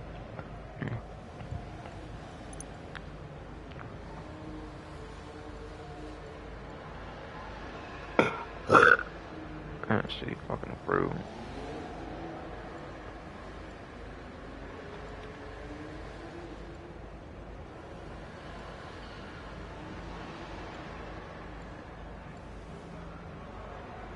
Alright, yeah.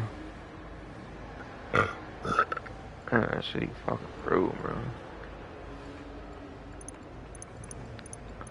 I did not see in 2-door or 4-door.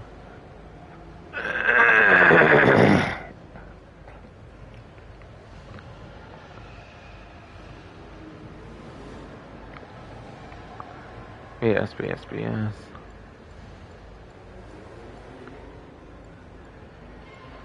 I did not see it at all in 2-door or 4-door, I could definitely swear for sure.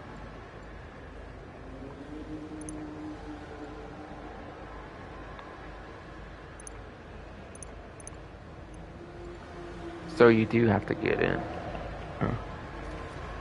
But yeah. BS. So if you want it, you pretty much have to get it for the prize ride.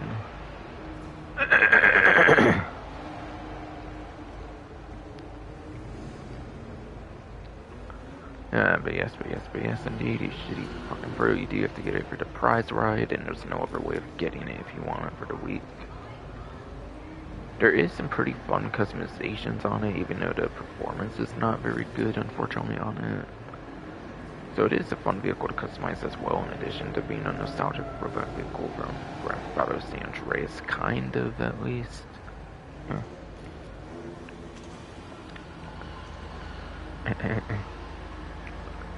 But yes. On to the HSW test ride this time around is the Pegasi weaponized Ignis. And I've asked, but yes, shitty fucking bro. Make me get tongue twisted and shit. But yes. As I said earlier, the weaponized Ignis is super good when it comes to lap time, as far as I remember, when it comes to the supercar class. So it's definitely a very good arsenal for performance when it comes to races.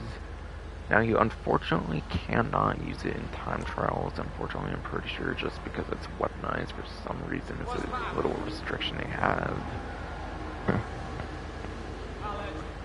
I believe at first when they released it, you could use it in time trials, but apparently with Colonel Enterprise Onward, they pretty much made it where you cannot use it in time trials with Colonel Enterprise Onward, which is real fucking weird. Because, like, when it was able to be used in time trials, the weapons were disabled anyways, which I do not understand why they removed the feature of being able to disable weapons, but still use it in time trials.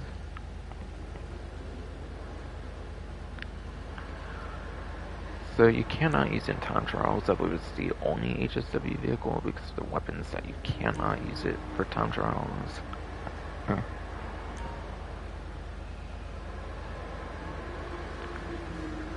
But yes. I do believe you can use it in racing though.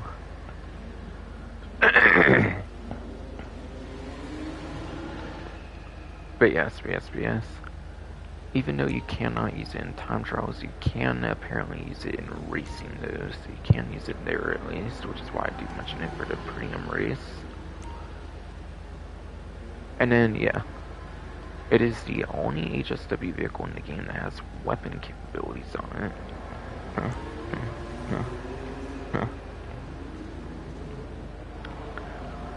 But yes.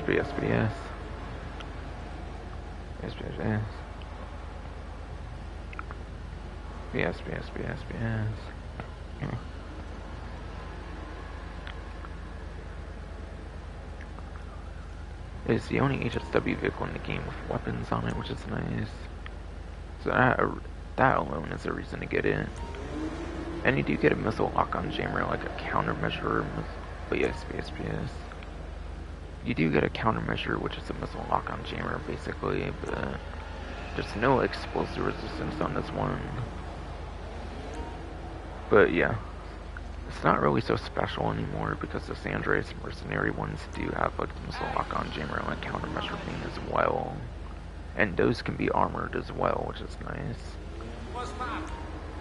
So, it is pretty outclassed more so now with Andreas and Mercenaries, I will admit, when it comes to the countermeasure aspect.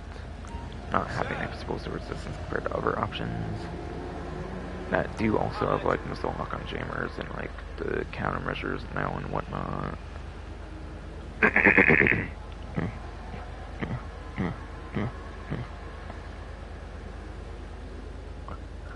Yes. Only one with a gun on it alone makes it very worth getting though. Easily worth picking up because of the gun alone.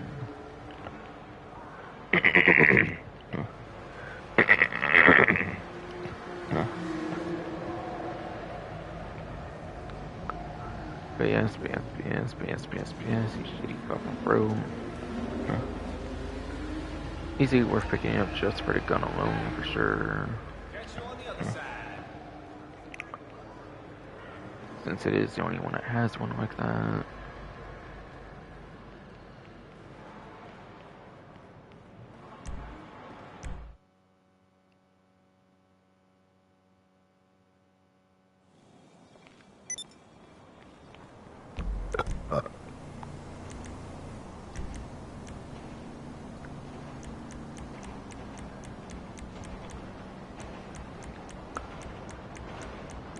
Alright, I'm gonna collect my safes here pretty much.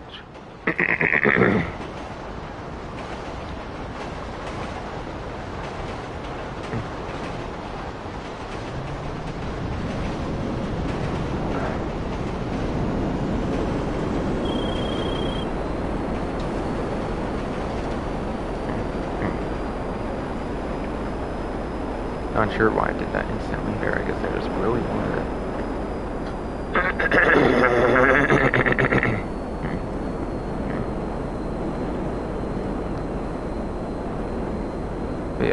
But yes.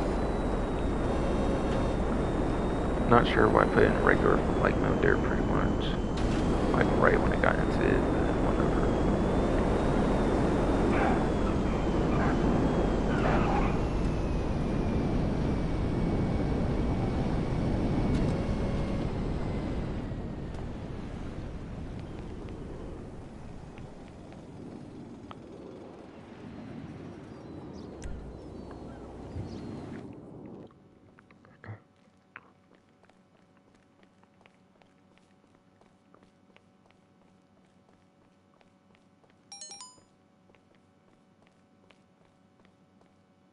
Oh, sorry, do not care. Unless it's a celebrity, but yes. Good kid.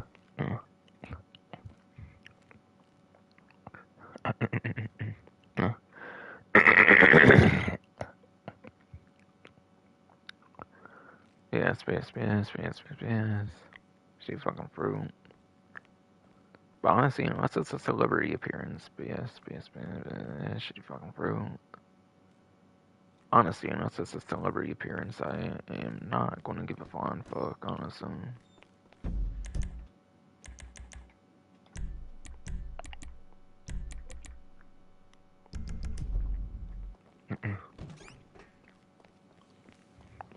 Oh, hey, buddy. I mean, I sat on the dance floor, and yeah, my celebrity number did not go up, so. I mean, not so last, I just said that for sure. How you doing, buddy?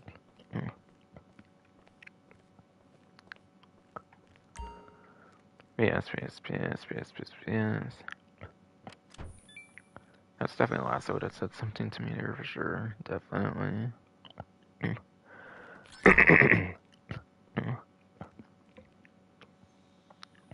Yeah, god damn it, fucking fruit. Yes. Definitely was the last one. Definitely was indeed the last one that said that to me. Especially if fruit keeps fucking when speaking and shit.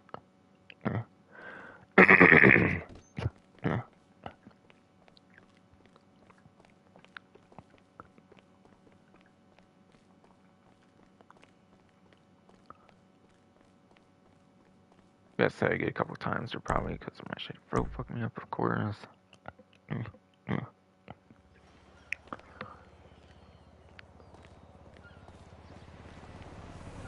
Honestly, it seems I should be hitting 71 million on the stream actually, since I got the agency one to pick up still.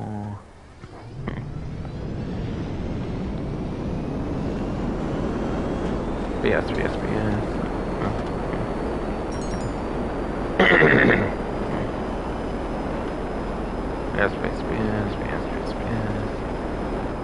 Still got the agency safety pick up here. And then I got the HSW time trial. So I definitely hit 71 million in this live stream, which is pretty nice.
Shit, bro.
Okay. You also have virtue, it looks like that is.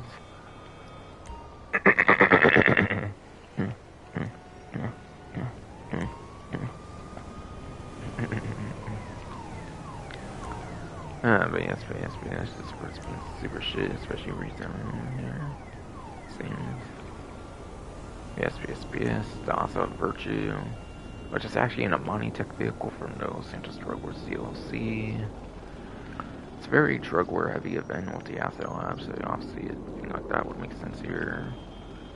And then the benefactor SM722, that was actually already on the main menu, so I know that's on discount, but I already covered it, so I'm not going to cover it here again. So I already did cover it on the main menu in the earlier parts of the stream.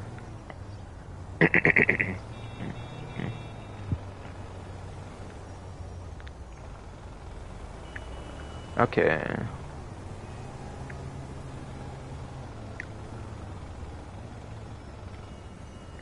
I'm just making sure the virtue's not on discount, and it is indeed not on a discount.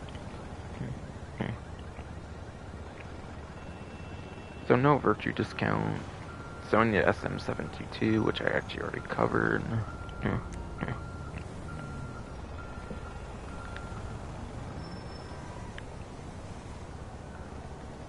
Again, the SM722 might have been alright when it first came out, but it's not very good anymore. It's a good bit out of top 10 when it comes to top speed now.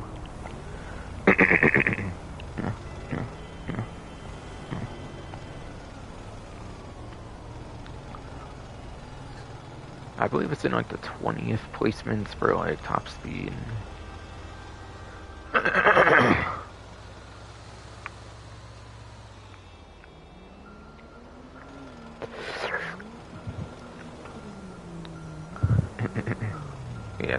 yes. I believe the newer sport vehicles in Andreas Mercenaries, because Andreas Mercenaries is the latest DLC, has some pretty damn good top speeds when it comes to the sport class. That top speed I mentioned earlier was like 18th place, probably more like in 20s. Probably more in the 20s for placement now, for sure. But yes, Docile at Virtue is an Amani Tech vehicle, which is nice. Now, this one is actually not worth purchasing, just like the Brigade 6x6. Because if you do the last dose missions, you actually get the Virtue for free. So you can actually get a free Amani Tech vehicle with the Virtue if you just do the last dose missions like you do for the first dose for the Brigade 6x6 that I explained earlier. So this one's actually not even worth purchasing. The only thing that would be worth purchasing is if you want the discount on the 722 if you really want it for any reason. But again, its best placement was like top speed, and it's probably in like the 20s now. Los Andreas Mercenaries having real good top speeds for sport class.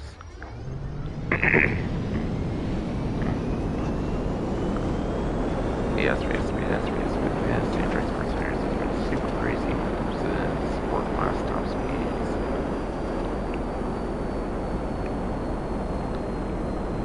Now, Virtue should be on the website permanently. I believe the 722 is on the website too.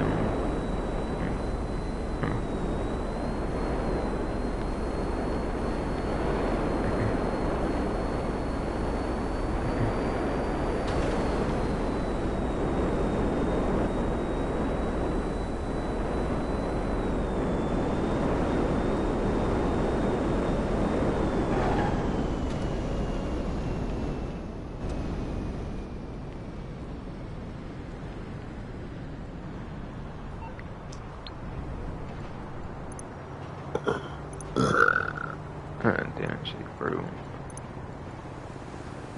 But that's obviously weaponized Ignis is there.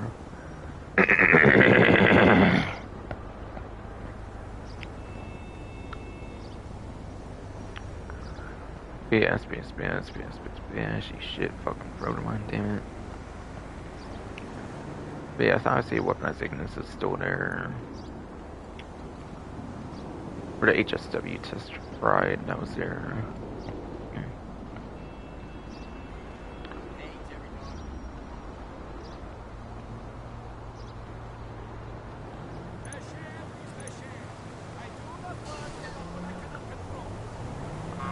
Virtue is obviously still available, just being from the previous updates, it's still there.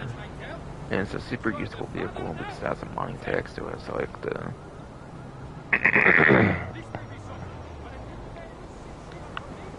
yes, it's a mining tag, so it's like armor plating.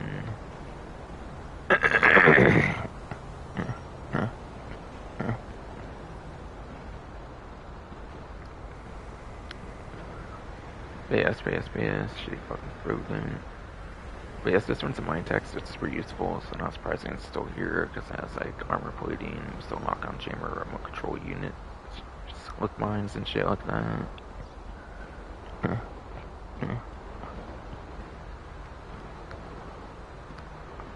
But again, I do not recommend buying that. You can just earn it for the last dose missions for just like an hour or so of your time, which is much more worthwhile.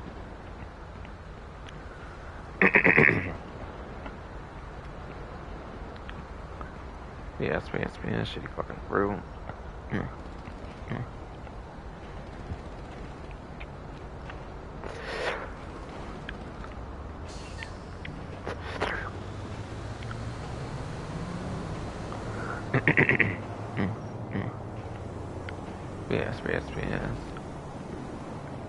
Earning it for your last dose mission is so much more worth your time for an hour of your time instead of just buying it already.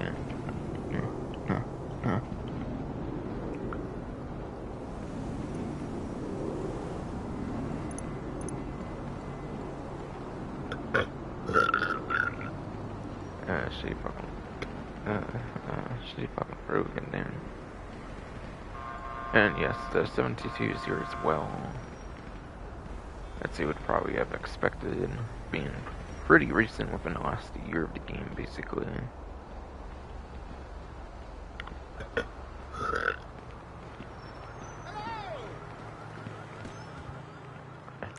Wait, what the hell? How the hell did another vehicle spawn here? What? Wait, I can drive it in here? What the fuck? What the hell? They just recreated the story mission. The hell, and that was weird as fuck. I do not know if I've had that happen before, actually. That's pretty fucking funny, you know. Might have been too much in the way for me to get in here, though, so probably better did do that, though. Man, if I knew it was going to do that, I would have left it in there, though. If I could have got around it, at least. Definitely, for sure, shitty fucking fruit.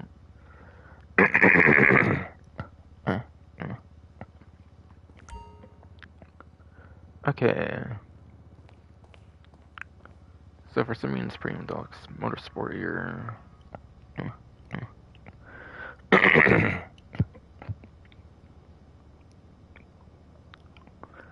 Yes.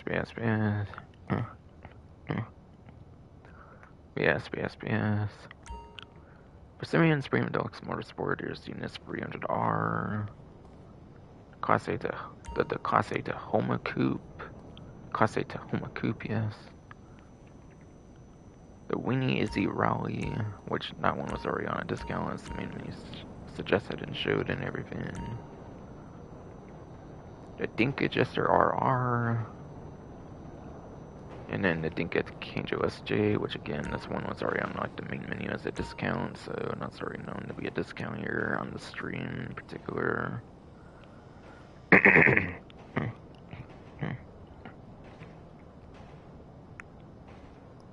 And it's actually only those two that are on discount, so it's not too much point to go into the rest too much.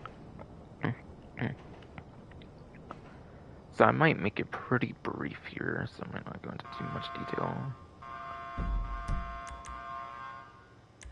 Wait, did I only get 25,000 already? Jesus Christ. Interesting.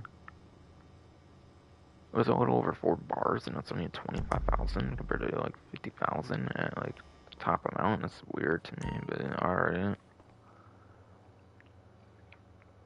I did not expect to drop off that hard like that, but so soon and everything.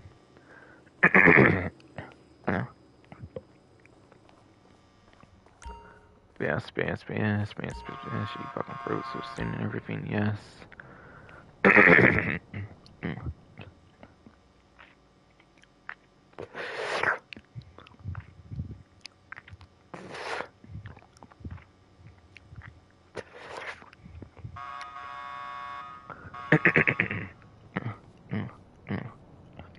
Goddamn, I'm trying to moisturize my throat, bro.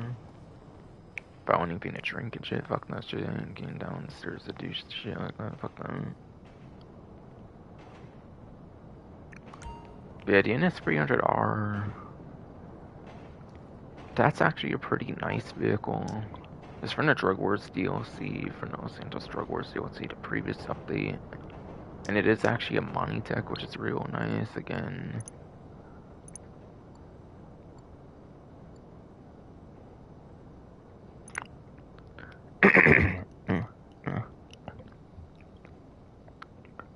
Yes, yes, yes, indeed. It is indeed. It is indeed a Monitech for missile lock on jammer, remote control units, silic mines, armor plating, shit there.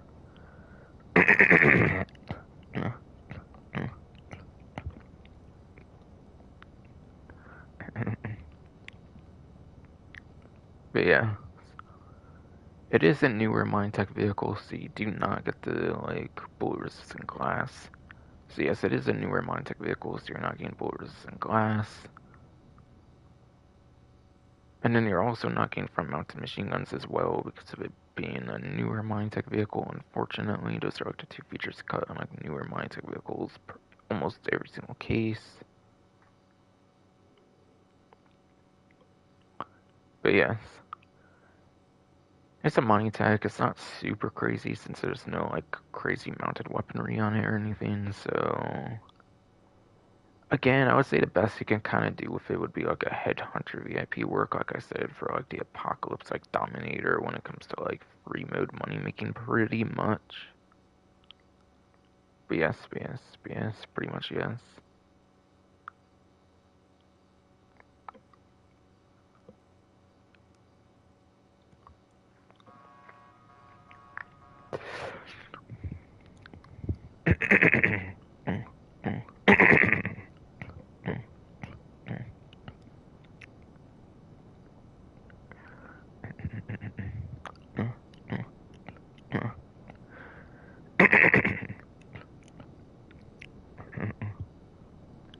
But yes, shitty fucking fruit. Even though it's not on a discount, it is a very good vehicle to pick up because of the Monitech features. Clearly.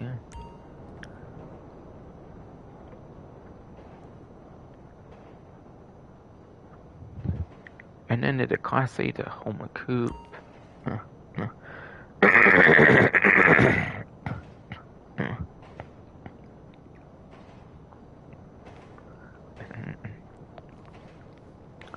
Yes, yes.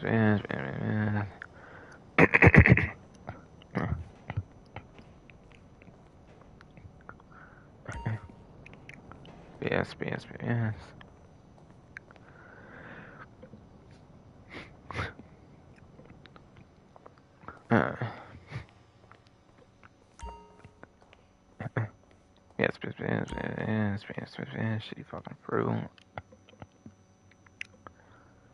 Classic Tahoma Coupe is a muscle car.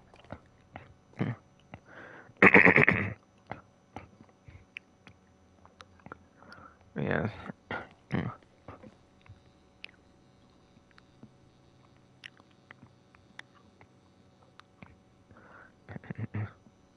But yes. The Class A Tahoma Coupe is a muscle car. Nothing special much about it aside for it being previously featured in Grand Theft Auto San Andreas. It's just a Tahoma. But yes. Does previously feature in Grand Theft Auto San Andreas, but just as the regular Tahoma instead, basically. So it's a very cool return vehicle from the 3D universe for the Drug Wars DLC, which is pretty cool.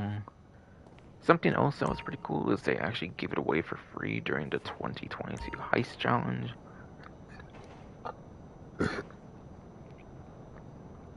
But yes. As a reward for the 2022 heist challenge in like near the end of December, they basically gave it away as a free vehicle, which is pretty cool. So that does mean buying it is basically a ripoff, because there was one time where they gave it for free. So anything that's not free for the Tacoma Coupe is basically a ripoff. Because they did give it away for free in the past.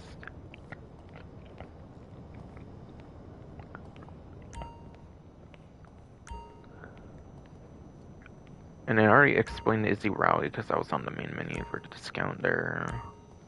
Dink Adjuster RR, that's actually one of those like tuner subclass vehicles that you can use in like the street races, pursuit races, and the robbery contracts.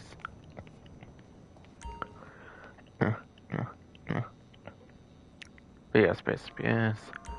It's one of the tuner subclass vehicles so you can use it in street races, pursuit races, robbery contracts. Now I feel it's not very great for street races because street races you're probably going to be wanting a lifetime.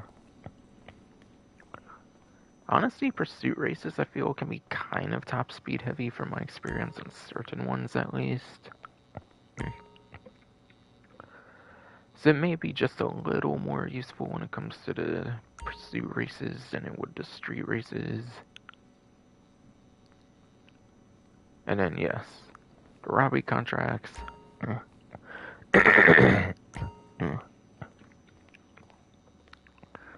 But yes. I did say it's a tuner subclass vehicle. Now I may have not. BS. Shitty fucking fruit. BS.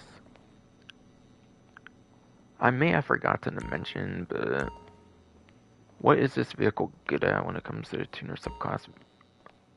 Well, it is pretty much your number one top speed, if I recall right, for the tuner subclass. So being your number one top speed, it does get certain advantages, especially on long streets for stuff like pursuit races, more so than street races, especially again. And yeah, it does have rear louvers on the back that you can put to protect from like gunfire in the back, which is pretty good. So you do get some bullet protection you can put on the back for your robbery contracts too, which is awesome. And it's also the number one top speed in addition to that. So it's a very damn amazing vehicle when it comes to your robbery contracts. So it's like one of your best vehicles for the robbery contracts, I would say, in the game. Definitely makes it worth picking up. Even though it's not on a discount, I would definitely pick that one up. That and the 300R can definitely give you some pretty nice utility. The one that's on full price, it's not worth picking up though, pretty much. Aside for free, as I've explained earlier, it's a Tacoma Coupe though.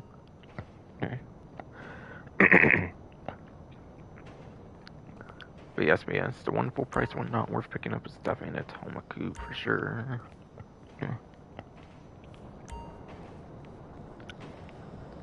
And then yes, I already explained the Keijo SJ, that one's not very good even though it's on a discount.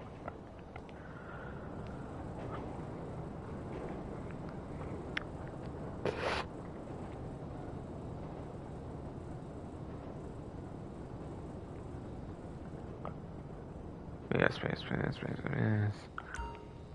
Already explained Keijo SJ, not good.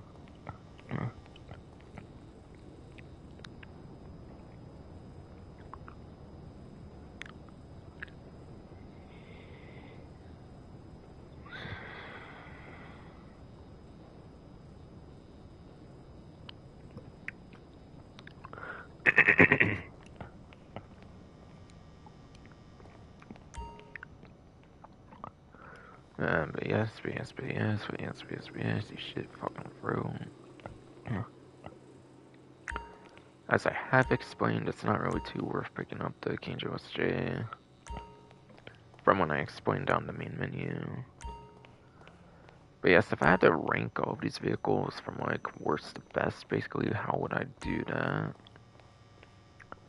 Quite frankly, since this one's full price, I'm probably going to say the Tacoma Coupe is probably your worst option to pick up this time.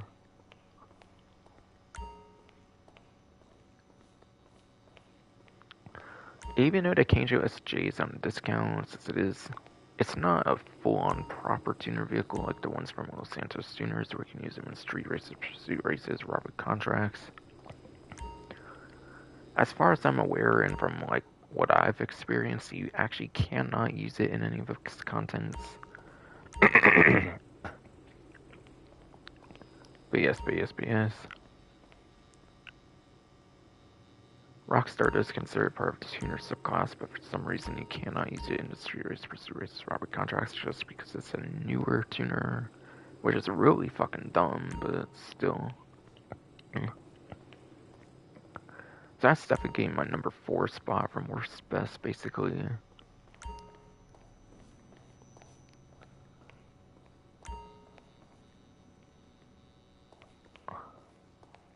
I think the number 3 spot, honestly, I might have to say the NS 300R actually for the number 3 spot. Yes, it does have armor plating, and you can do missile lock and jammer remote control unit, but like I said, Adjuster RR I think would definitely be the number 2 spot, since you can use it pretty successfully in your robbery contracts for the tuners content. And robbery contracts get you some pretty decent money, especially if you're doing them a lot for hopefully rank 1000 of the like car meet like reputation system, which is probably just about pretty much possible without like glitching and shit, but still.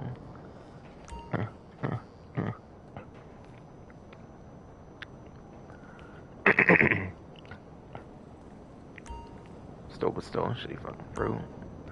This definitely ain't my number 2 spot, even though it's not on a discount. I think the number 1 spot, I think, is kind of going to go over to the Izzy Rally, since you can use it for the HSW time trials, and those are like 200-ish thousand per like week.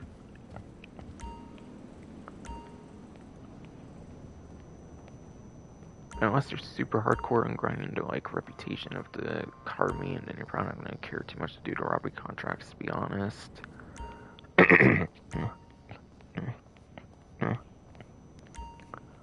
So I would kind of prioritize HSW time trials over the robbery contracts, kind of. Just because you're probably not likely to do them unless you're grinding reputation points for the car meet. That's why this one's getting number 1 spot. Also has the 9th gen exclusive HSW upgrade, which makes it even better for 9th gen. Again, so that's why it's getting number 1 spot for me as well. From worst to best.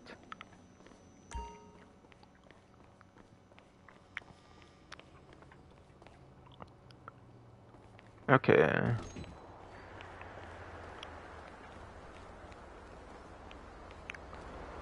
Now to go over money opportunities and discounts that maybe remain for the generic event week, and if I did not say there's no major content edition.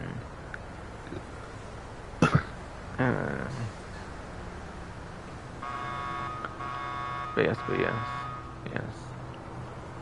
If I did not say there's no major content edition, as you probably would have expected from the title anyways.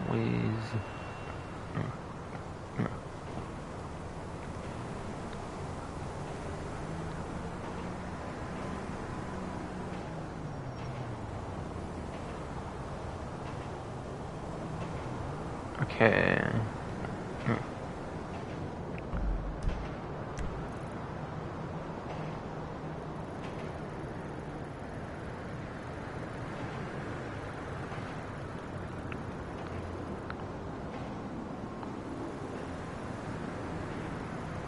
But yes. But yes, you shitty fucking bro.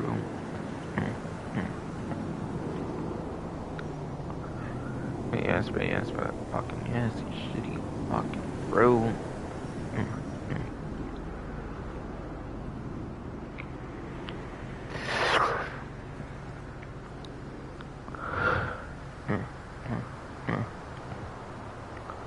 Yes, shitty fucking bro.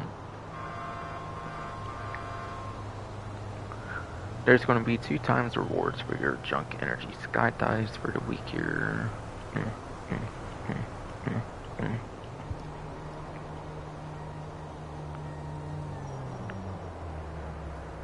So yes, 2 times money RP on the junk energy skydives.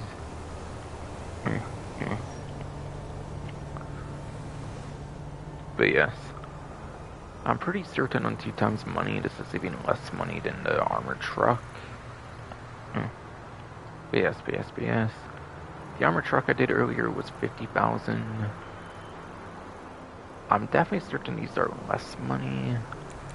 But because you have like 10 per day and they're available at like any time compared to the armored trucks, I would say it's definitely a better money opportunity than the armored trucks.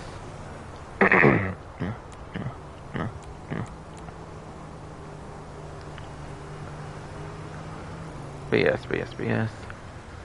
Even though the actual money opportunity does fucking pay out like less probably than the armored trucks, because they're available at any time, pretty much you have 10 per day. Whereas the armored trucks is like a random spawn that is not much of a guarantee at all. I say Junk Energy Skydives is probably better than that, at least for money making opportunity. So it can be a nice secondary money opportunity, I guess. For between every single money opportunity I went through so far.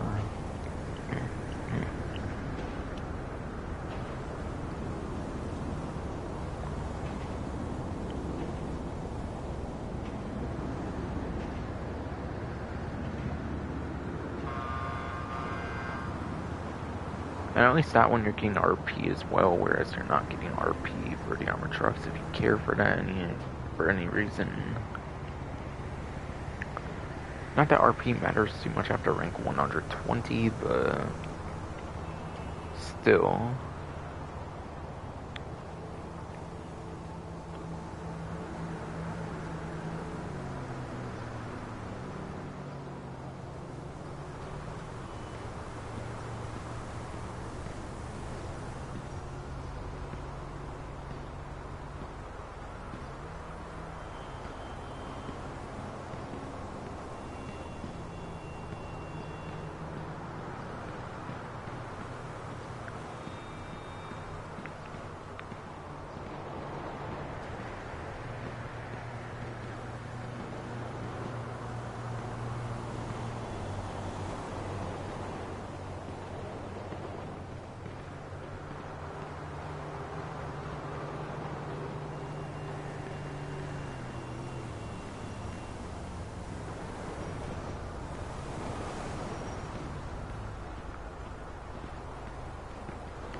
Okay. Next.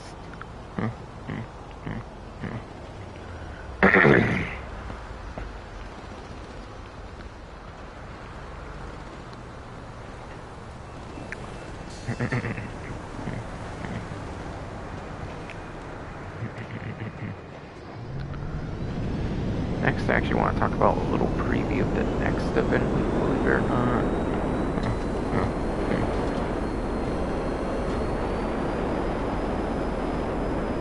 But yes.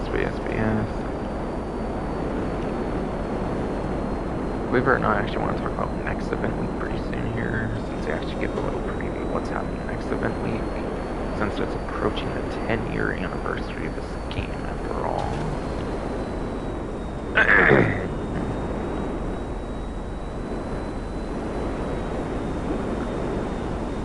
Yes. Since it is approaching 10-year anniversary of the game after all, they do give a little preview of what the next event week is going to have to offer, so I'll talk about that after the stash house maybe or some shit. Or some shit, yes.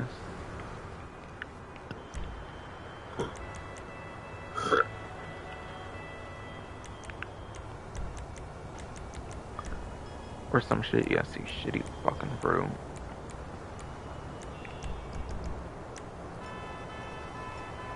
Okay, whatever, Robo, the spirit is back at least now.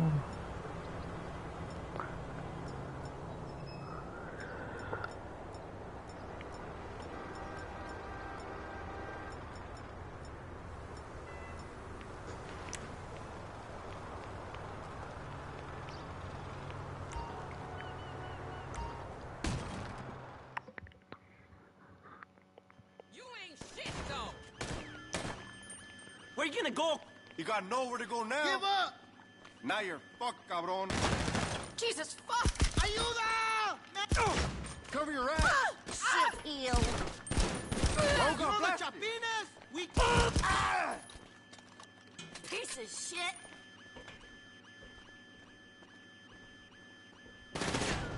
Let's fucking go!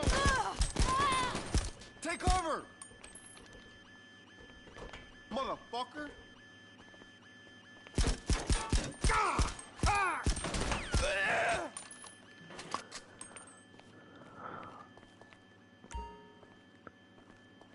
Alright, I gotta find a combination. Yes, shitty fucking fruit. Gotta find a combination, yes.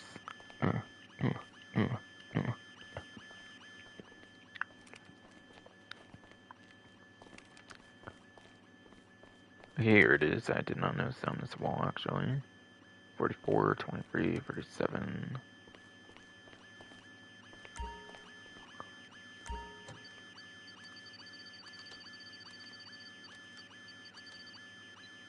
Forty-four, 23, 47, I think it was. Or something like that. Oh, so shit. Okay. Oh, I never got it wrong actually before. I was kind of remembered. Yeah, 37, not 47. Whoops. I think I was thinking of Agent 47 from like the Hitman series or some shit when seeing that. Or some shit, or like when thinking if it was like, or what thinking if it was like 37 or 47, but whoops. Oh, not a big deal. First time seeing that happen, I guess on the, like, stash houses in particular, at least.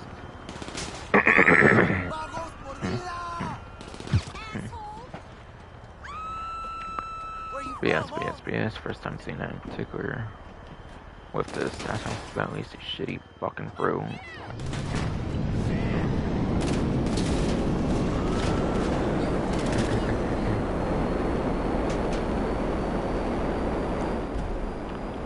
Counterfeit cash, of course it would be.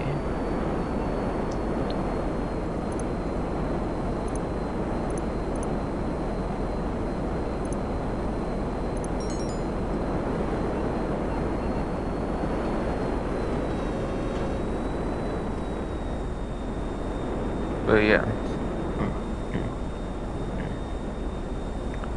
But yes, my shitty brew. If my shitty brew would let me speak here, then I would talk about next event coming up. Since Rockstar, of course, did preview what next event will be, kind of because of a 10-year anniversary coming up. But yes, next week, look out for a special event that celebrates the 10-year anniversary of Grand Theft Auto 5 and GTA Online with new collectibles. The Ferocious Bravado Hot Ring, Hellfire sports car, and more.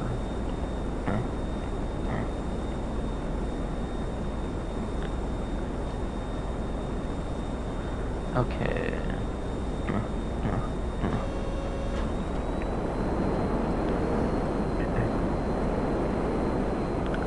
So I might talk about some of that, sure.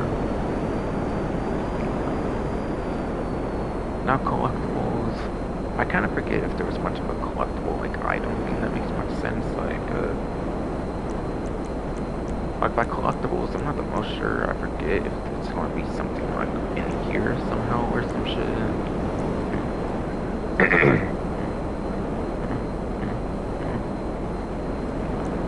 But yes. I'm not so sure if it's something in here.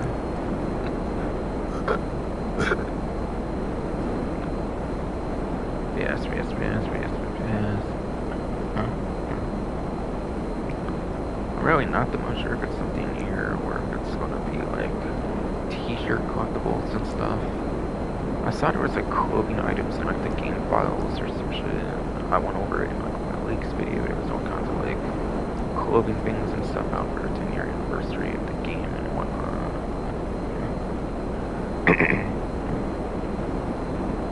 Yes, for the 10-year anniversary of the game, there was indeed clothing stuff and like weapon skins and whatnot. I think that were found for that. could just mean stuff like that. That could, in a way, mean collectibles when it comes to like collectible like t-shirts and shit.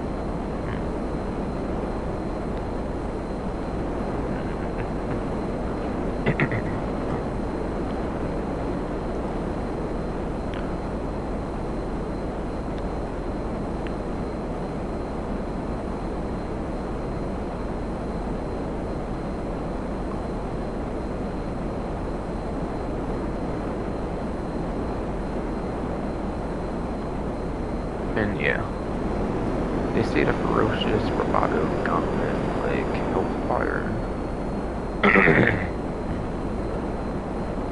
or not hot.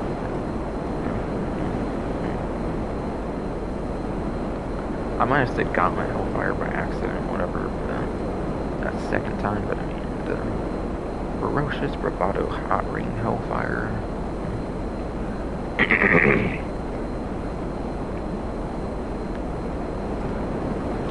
Actually, fucking throw mainly, yes. The ferocious bravado hot ring hellfire. That is going to be a brand new hot ring vehicle, as the name suggests, similar to D2 in the game right now. Which is the hot ring Saber and then the hot ring Eberron that they end up doing in the Drug Wars update. So it seems recently they're doing new hot ring vehicles for some reason in the Drug War update and Andreas Mercenaries recently, whereas like the first one was like so long before that. It's kind of like a muscle car, but for a sport class, I do believe it's indeed classed as a sport car. It's kind of a muscle car class for a sport car, I believe, for a sport class. So it may not be good general sport performance, possibly. But yeah, there does seem to be a new mechanic that seems to be involved with it, which involves like the braking of the vehicle, I believe. But yes, BS.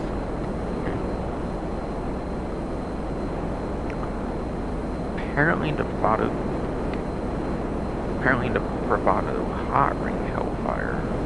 Keep trying to not say like the gauntlet hellfire in the game right now.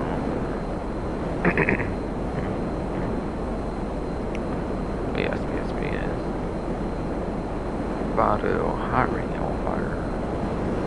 There's a pretty interesting mechanic involving the brakes that gives it some of the best braking, if not like the best braking power of the entire game.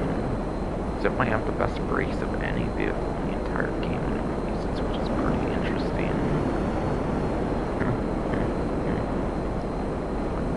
So with very instant stopping power, it can be a pretty interesting vehicle to shake up the hot ring races for sure. Perhaps, yes.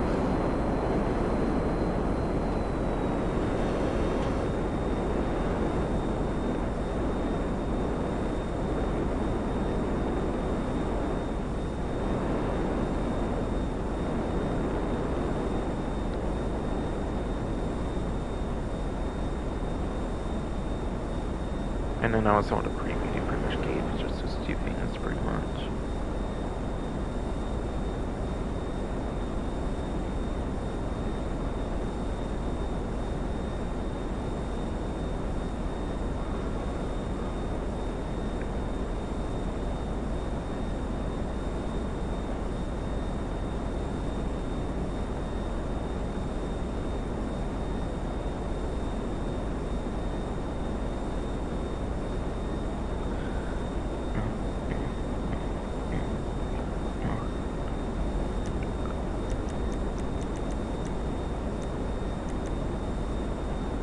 But yeah. Again, reminder, there's like 2 times 20 RP PvP from earlier for 4th week in a row. Again, this is probably the final week here since the plus subscription stuff will expire and will be different things. So do not expect to read another 5th week in a row. 4 weeks in a row was pretty surprising to me actually.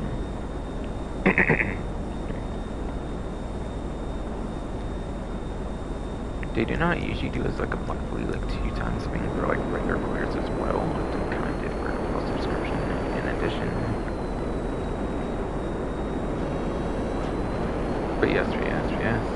That's not something they usually do, so it's super generous for them to have like 2 times HP for like a whole month for like literally every player of the game. So definitely take advantage of it in a week.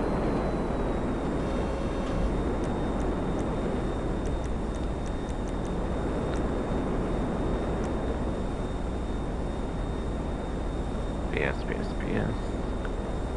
As for advice, I'm not giving any advice on these since it was. I went over advice on the first week, so there were like a couple of few streams from this stream, and I don't have advice for the premium game modes.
Alright, I don't want to be back in here, just outside, that's right.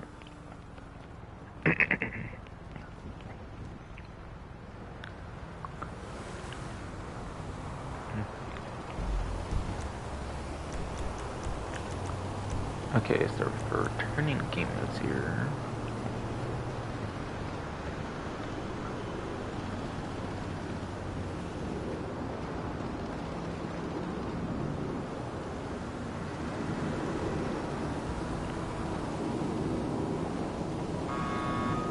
Okay, all the returning game modes this time is going to be adversary modes, and there's like 5 of them, like I kind of mentioned earlier.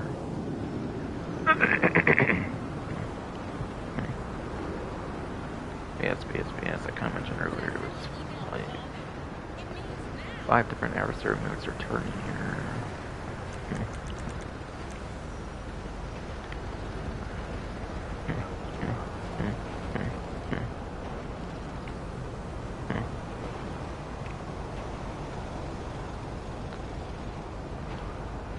But yeah, I'm trying to play 1 to 5 here.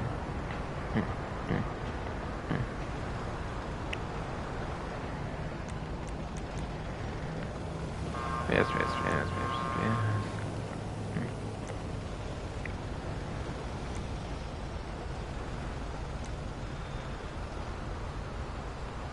I'll have to play 1 to 5 though. That's a brand new set of adversary modes over here. For the month of September. So you should have pretty much the entire month of September and like maybe like a week of October or something at most to play this adversary mode for your tier 4 of adversary mode challenges.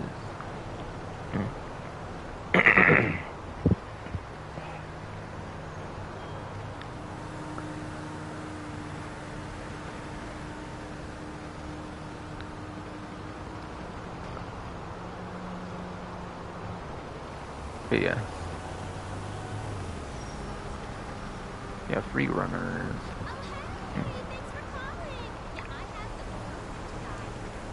Okay, free runners and then like 5 hunters. At least one runner. Yes. At least one runner means. Yes. At least one runner needs to make it over to like a destination.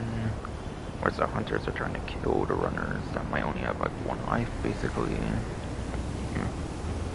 Alright, yes, only 1 life. Whereas hunters are supposed to stop the runners from getting to the destination.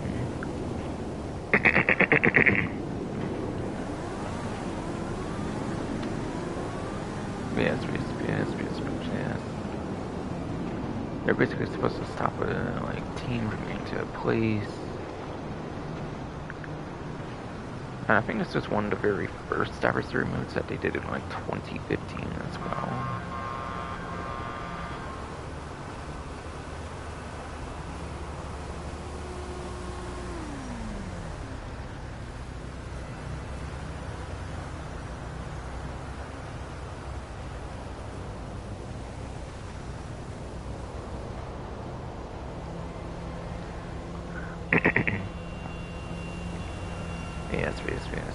Yes.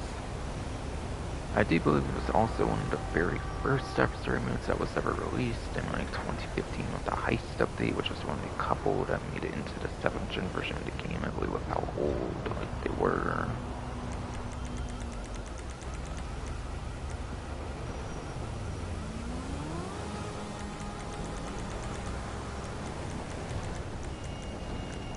Alright, and then you get hostile with beasts.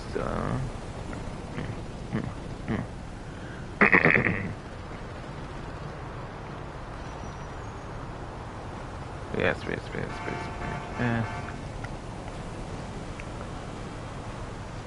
Then you get hostile with beasts, where you have cyclists and then like truckers, basically, for the 2 different teams.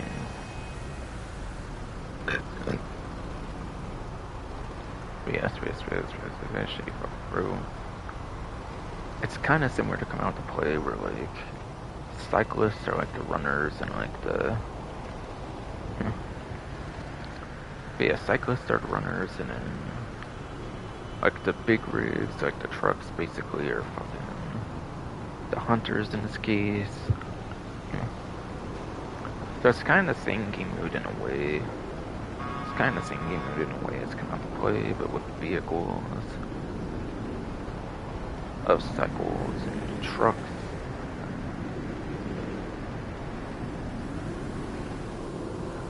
And again, I believe it's one of the very first adversary modes too.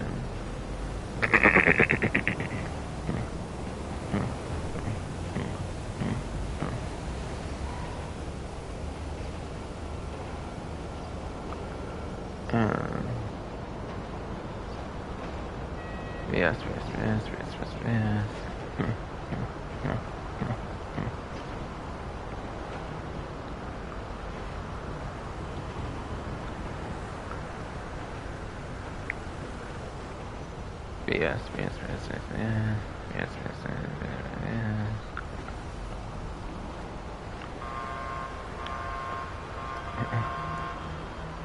But again, just like Come Out to Play, I think it was one of the very first adversary modes that was ever made in like 2015, to where it was even in the 7th gen version of the game, back when that was a thing.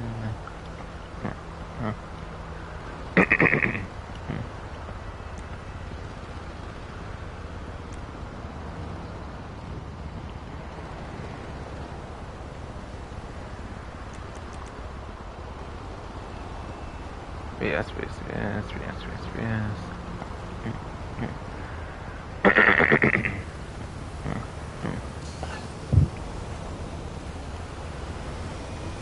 Yes, my bird's being bit, so again, one of the very first adversary modes from 2015 from the heist update, and Ascension had it at the time, where Ascension was able to be a thing until they recently cut the servers within the last couple years for that shit.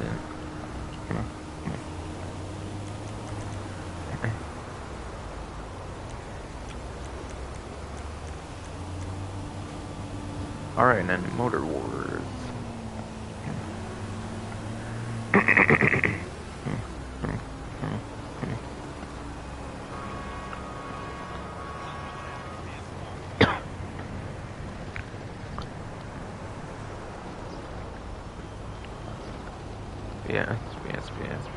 Yes. Motor Wars. It's kind of prequel.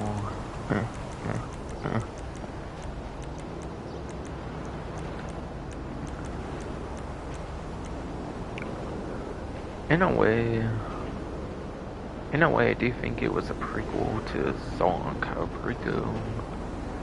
I feel Assault on Calbrico is kind of the successor to Motor Wars in a way, where it's kind of that like battle royale kind of mode with like all kinds of vehicles and stuff, and like spawn locations and whatnot. Motor Wars is like the old school version of it, basically, I would say.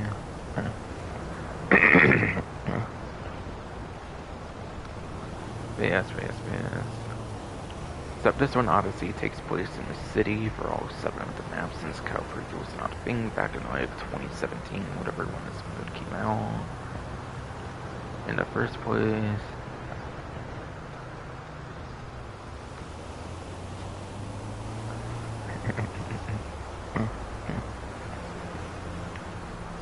But yes. It's kind of basically a different version of the newer, like, Assault on Calbrico, but nowhere near as detailed and stuff, like the bonus objectives and shit you can do, definitely, yes, shit, bro.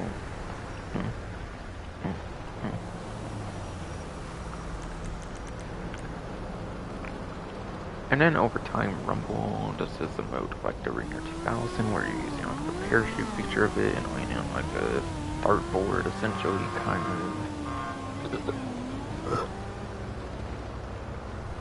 But yes, fucking bro.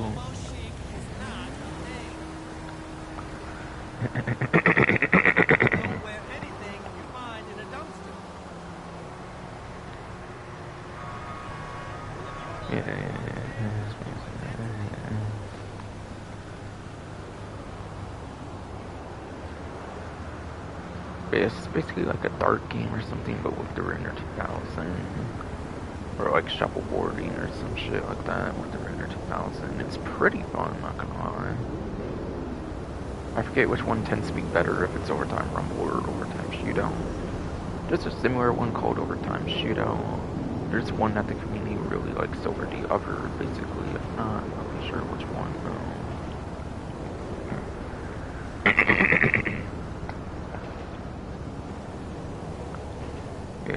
Yes, I would not be sure which one of those usually tends to be better, though.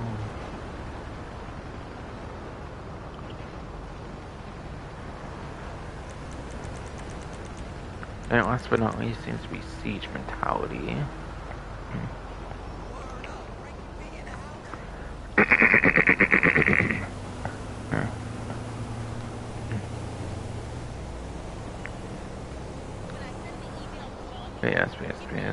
Yes, she fucking through. But adversary mode, but no. Yes, Siege Mentality. Okay, holdouts have to survive 4-minute siege and meth lab, I think shores currently don't have armory powered weapons hold the ground with attackers.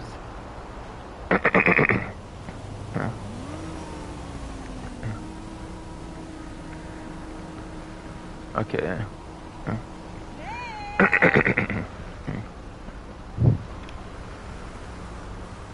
Yes. So essentially the holdouts are supposed to like protect an area, they're supposed to like keep control of an area essentially, and then attackers are supposed to try to take them out to get control of like the area or something, something like that. But yes.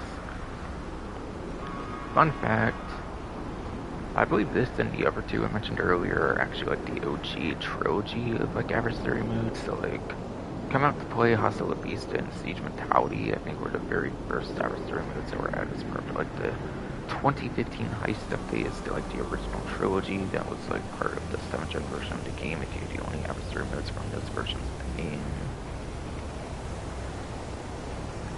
So it's definitely one of the very old, like, OG adversary modes, I could swear, on Siege Mentality as well. Interesting that they chose to return some of the oldest adversary modes in the game for sure when it comes to the selection this time. Not sure why, but that's pretty interesting. I'm pretty sure about the first two, but I'm not as sure on Siege Mentality, but I could swear that one was definitely one from like 7th gen days. Apparently the 6th one only has 8 players for some reason compared to 12 of the other ones I noticed. So apparently this one has an extra few less players to keep that one in mind. Not sure why, but it is what it is.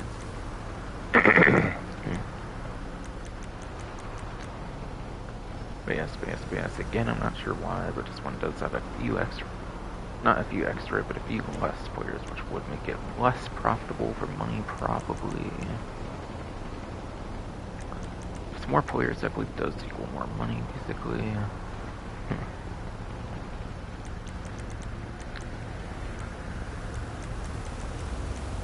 And that was it for the returning game modes. But yeah. At least for this 1 week, Motor Wars is clearly going to be the one to play for this 1 week right now while it's on 2 times money NRP.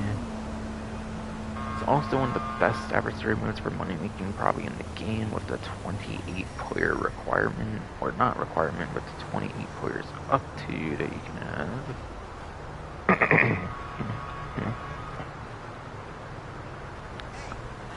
Yes.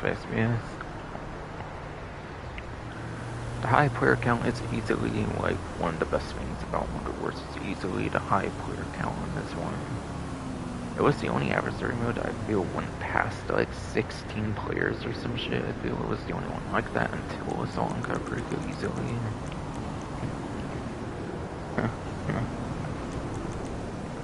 But yes, easily for sure.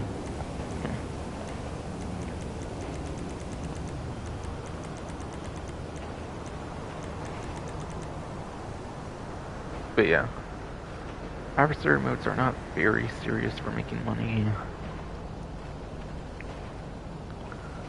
You are obviously not going to make as much money as you do for like Acid Lab sales.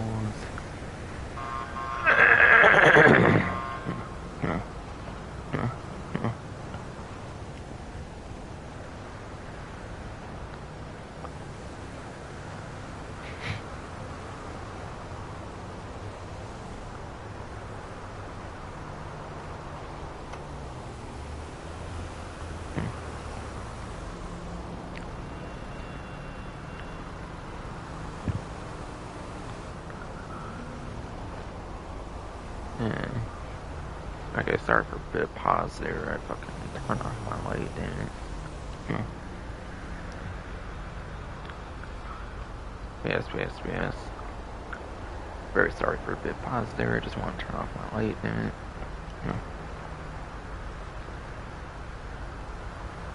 But yes. Again, adversary modes are not super serious money makers, even on like any times of money opportunity.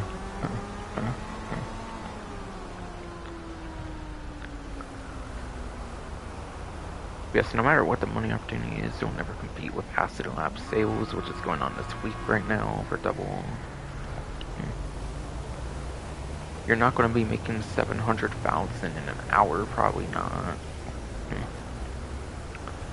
Let's say you play any adversary mode for an hour, even on like a double money event or something, you're not going to be making 700,000 for like 1 hour of playtime for sure.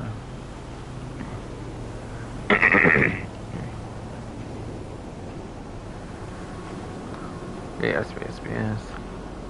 Definitely not making 700,000 plus in an hour on an adversary mode, definitely not. If you can, the Acid Lab sales right now is actually not.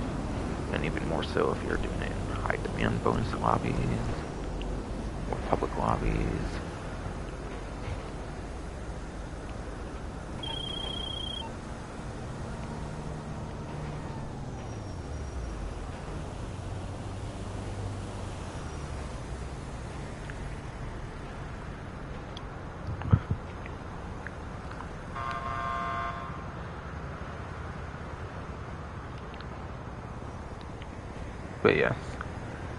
But yes.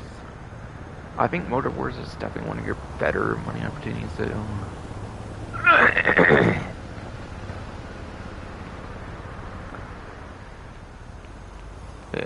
yes.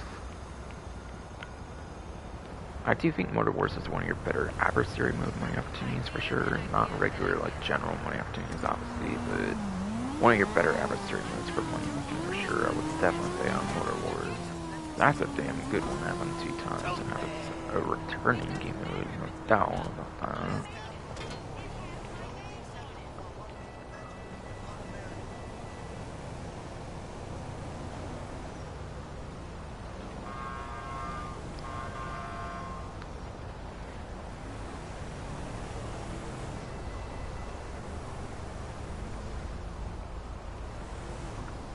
Okay, it looks like that already completes all the money opportunities for the event. I think Motor Wars was the last money opportunity I had to go over.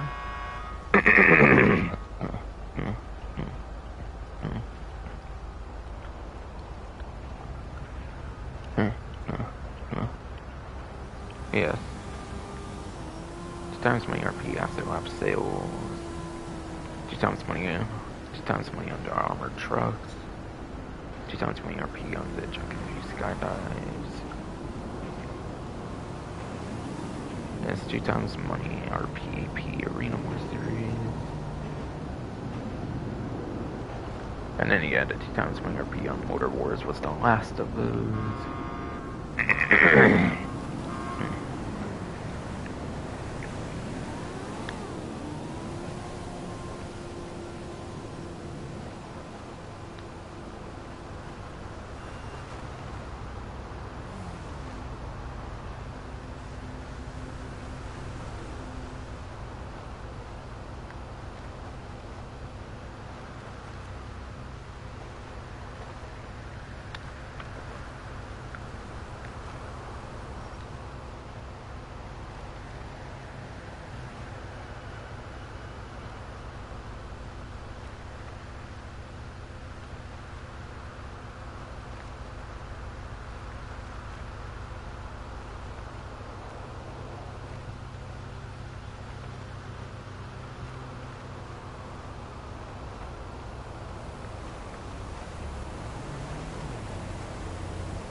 Or it's just discounts, alright.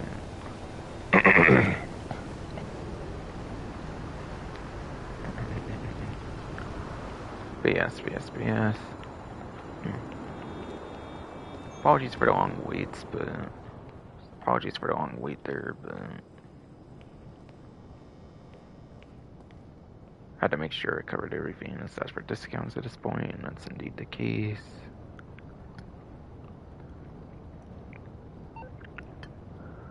I think I forgot to show these on vehicle websites, make sure they're not bolted. I mean, the 300R showed.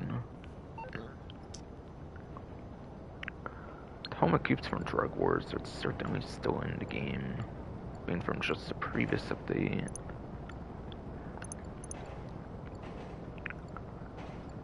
Alright, yes, Helmet Coop's still there. She fucking broke down at yes. Helmet Coop is indeed still there. Easy Rally was literally just next to it, it looked like.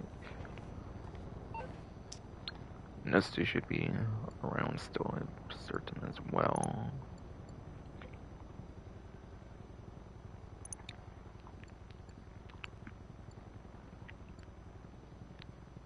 Yeah, I think it's just the wrong one. Whoops.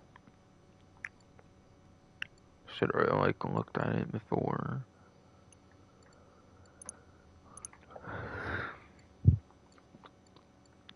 Yes. Should have looked at that before. Yeah, shitty fucking fruit. Yes. Shitty fucking fruit. Yes. Shitty fucking fruit. Practically your fault. I'm fucking up so much though.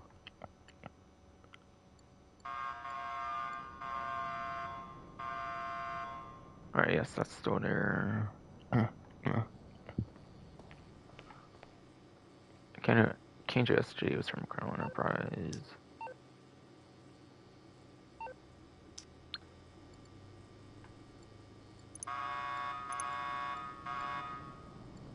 And yes, that's there. So all of those are on the vehicle websites. So I believe I forgot to mention that. Like with showing them on the screen. But I forgot. Yes. Definitely start to forget to show ones on the screen like that.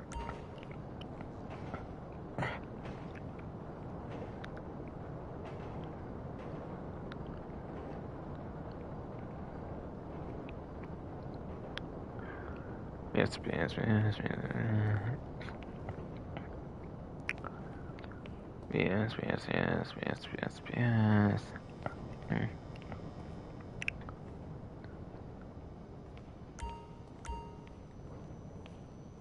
I definitely showed all of those on screen. They're all still on the websites. So no FOMO on any of them. There's no rush to buy any of those. You can spend your sweet time buying them. But the ones on discount obviously would be best to buy right now.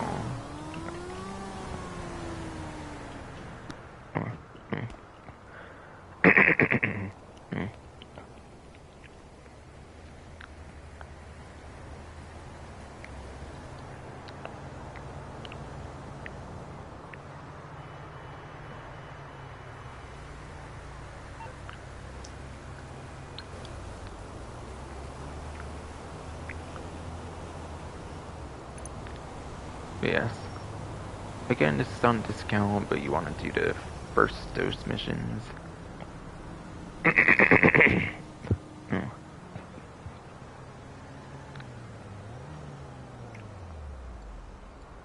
Yes. Again, this is on discount, but just do the first dose missions and you get free.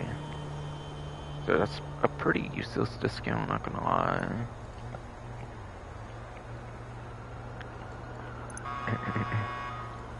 But yes, I do not feel like going to the free shops. I'm probably just gonna say a little more on the upgrade stuff. But again, upgrades, modifications. I assume that means the fucking, like, equipment upgrade. Any, like, modification things, like the armor plating and stuff, is probably on a discount as well. I've kind of already explained that all, being one of the more worthwhile ones. I do not really feel there's anything more I need to say for upgrades, modifications. Just are a couple of your better options, quite frankly. There's, like, a different mine type you can choose. I think you could choose from, like, all the arena mine types.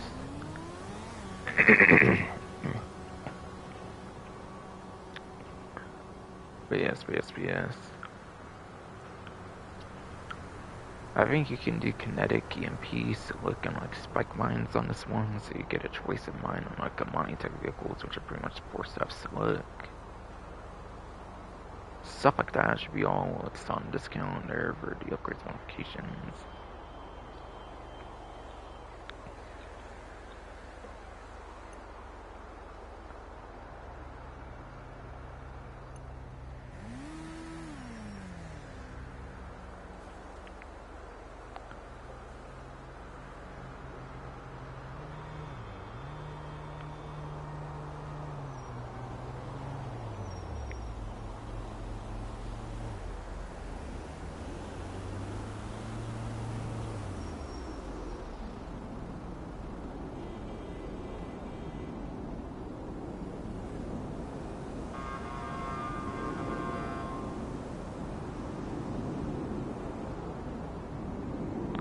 Okay, for vehicle discounts, it's just the arena ones pretty much at this point.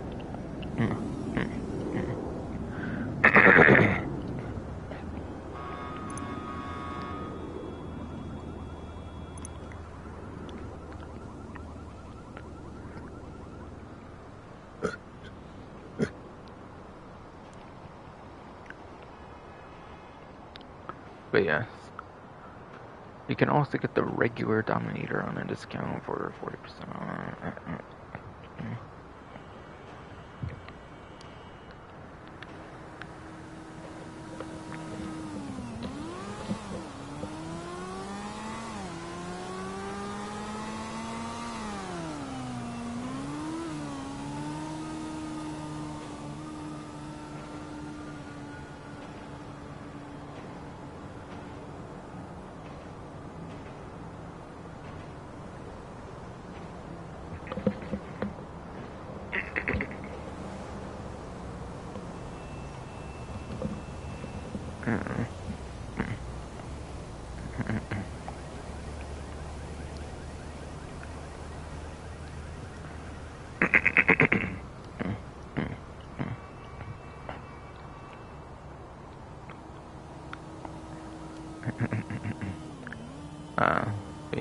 BS. Sorry for the bit of long pause there again for audio there. Fucking this bro, it's getting really fucking shit, man. God damn it.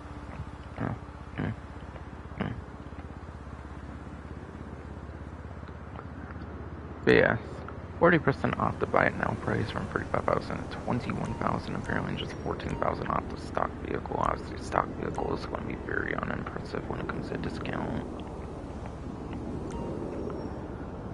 Trade price goes from 26,250 to 15,750.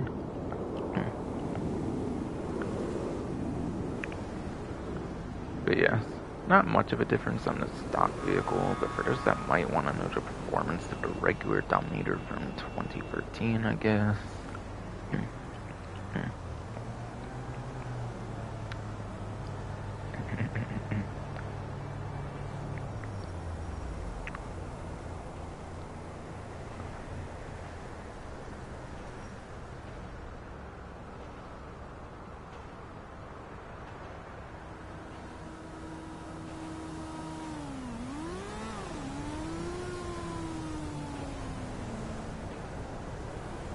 But yes, according to the spreadsheet, Dominator is in the C tier for muscle car class, and that will get it 17th place for lap time and 11th place for top speed.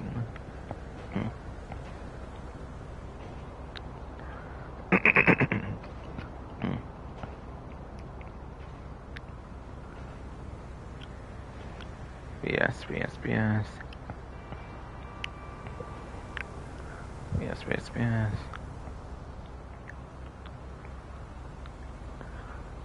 As you would expect, being a 2013 vehicle, the performance is not exactly going to be within top 10 territory or anything.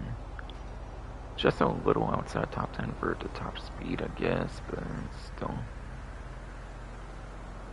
But even then, the spreadsheet says a Chrono Enterprise, so you have to put into account like Drug Wars and this the latest update too. Plus, you can get it in story modes, so not a big deal. It's the arena ones that are the big deal, though.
HGD HSW first, this is right. So, came out first, basically. Oh, about one. I wouldn't just kick. That's right.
I'm on the clock. What you want? Some wheels?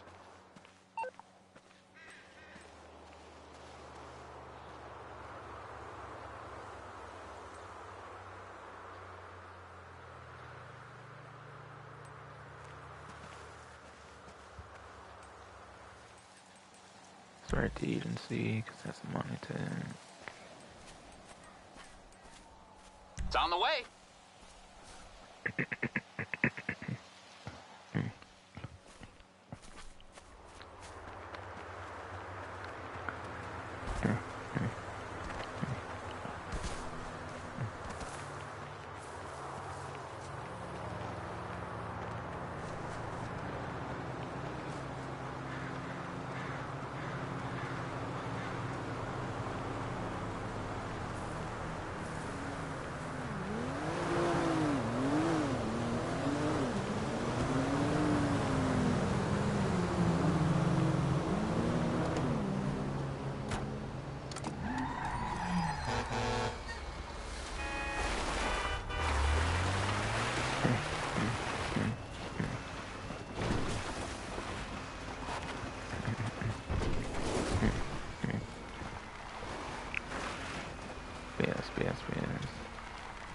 For those unfamiliar with this vehicle, it's pretty good for off-road.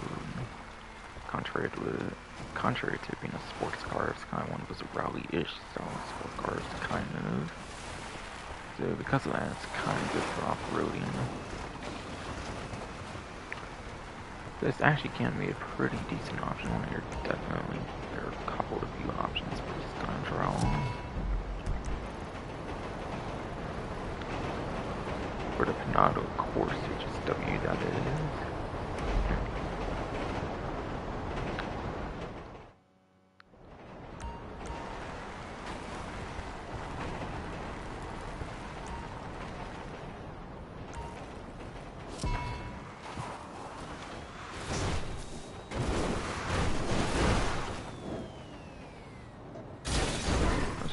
Okay. That's okay, I guess. Oh shit, spun out apparently.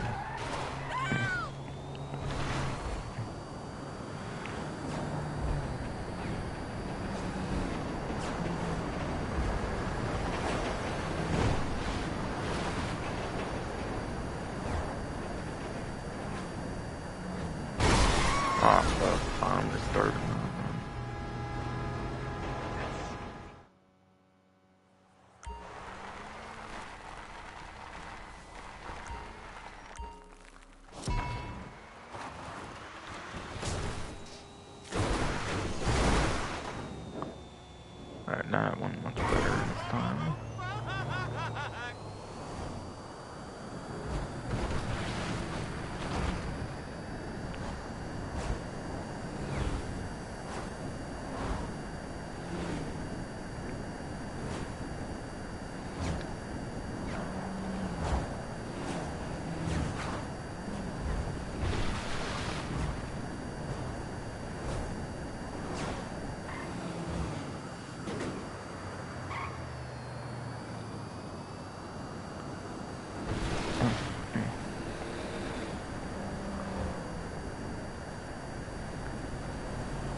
Oh no, I might went the wrong way, that sucks.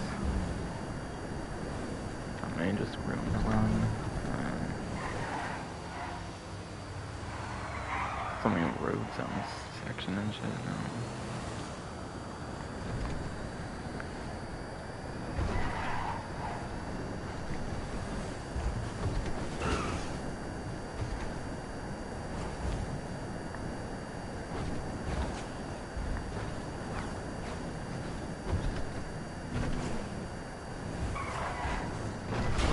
Oh fuck, oh my god, okay, I'm gonna start that probably because I'm on the wrong road and shit anyways.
How did I do it again? Fuck.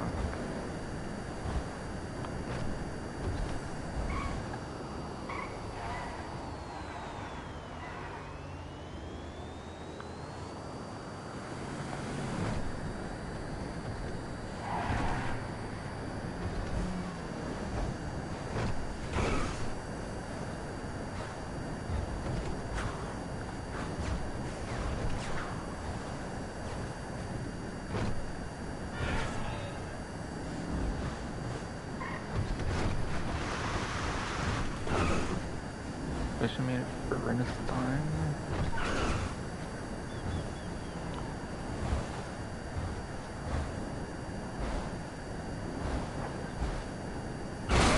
Oh, come on, we're so close.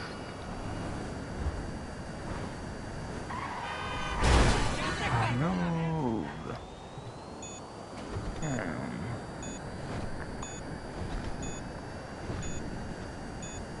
Oh, this ain't happening. This ain't fucking happening. Oh, my God. Oh.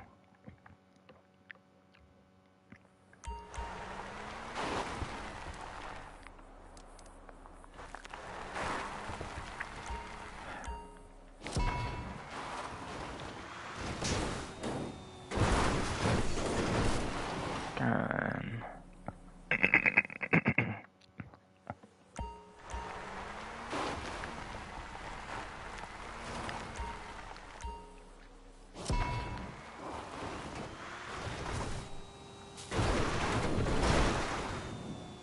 Finally, a good one again.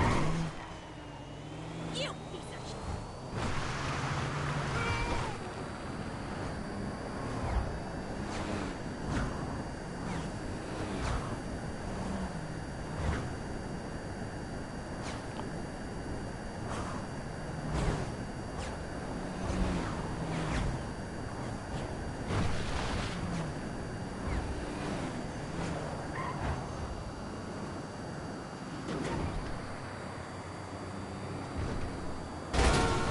lot.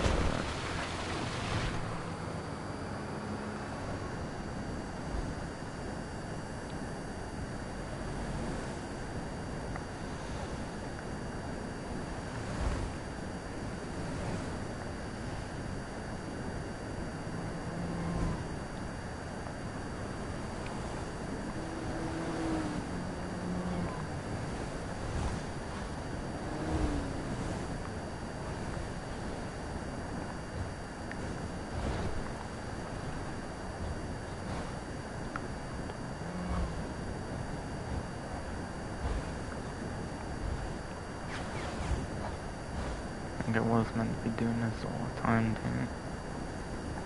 I don't look at fucking that, of course. This fucking time in particular only.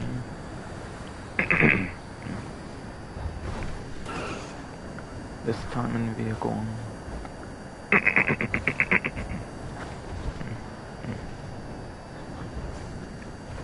Yes. This time in the vehicle in particular only, of fucking course, somehow I managed dumb shit like that. Of fucking course. Of fucking course, somehow I did. Oh my god, yo.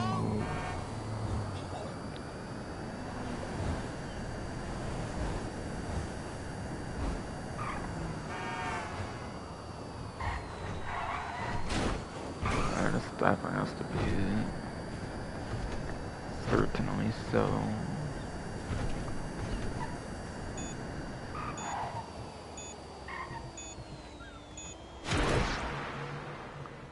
Well, that took much longer than I thought, because I was accidentally doing the wrong. But yeah. Yes. Took way longer than I thought, because I was going the wrong fucking road, basically. Some fucking how, but I did. Some fucking how, but I did, yes.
But yeah, the regular stock Dominator, not a bad muscle car for a day one 2013 muscle car. It's not too bad. Performance for one from 2013. And again, it was like 17th place at lap time. On place top speed, you are still going to be off that top 10 entirely, though. Or it's just not really worth it. I don't know, at least on 9th gen, you're out of top 10 for top speed. willing to bet nowadays on 8th Gen 2.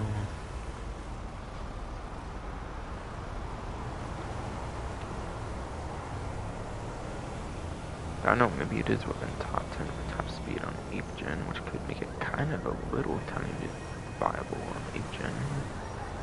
But still, the main reason to get it for online, since this is a 2014 and it's in story mode as well, is clearly for these.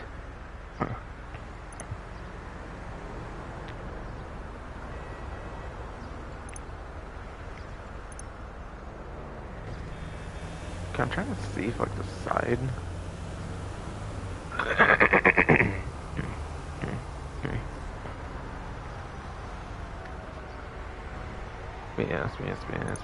Yes.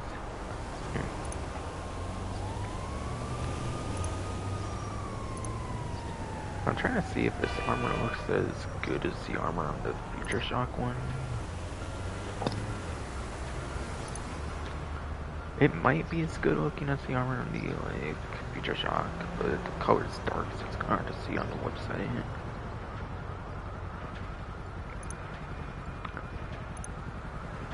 But I do think pretty much the armor looks exactly the same there.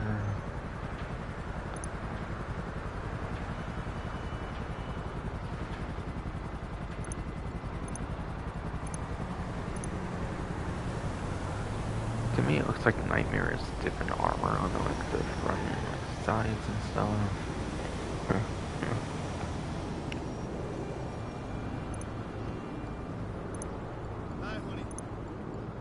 I feel Nightmare looks more exposed in the front, but maybe not as exposed on the sides. Which I do not feel is a very fair trade-off. We're most likely getting shot from the front and not the sides anyways. Have some trust in me. Why would I lie to you? Sure, Future Shock has some pretty good armor that's scraped on the website. Pretty armor plating. Call me at the place tonight. At least cosmetic-wise it does. I'm willing to bet the Apocalypse armor looks pretty much exactly the same.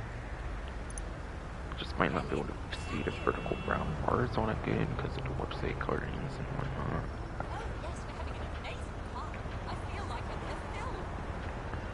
But yeah.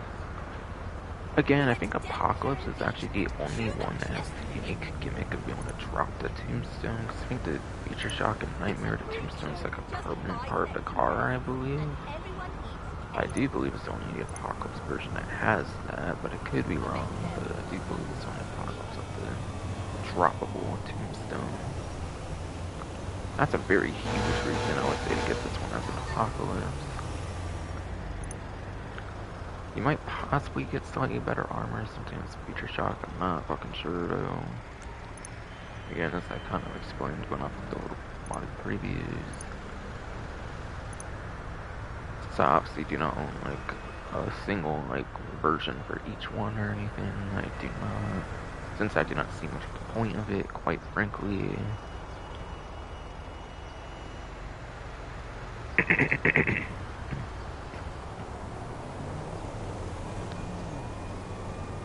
But I think Nightmare is easily going to be the worst if the preview has anything to say about it, because, like, yeah, this armor does not look as good to me as the other two. And run.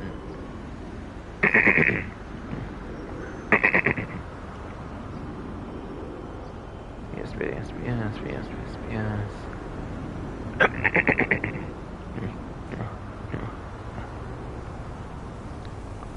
Yes, man.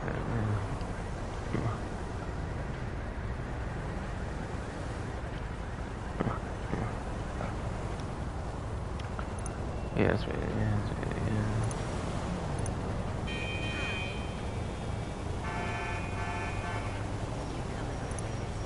yeah, because my throat was being so fucking shit.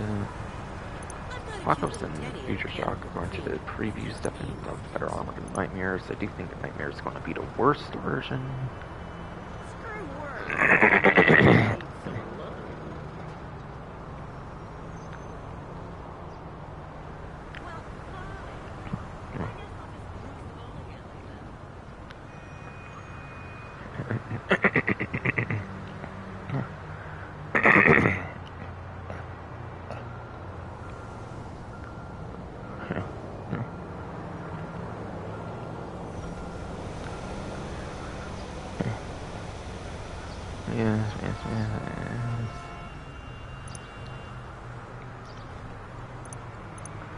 again because my first being a splashy shit now of all times.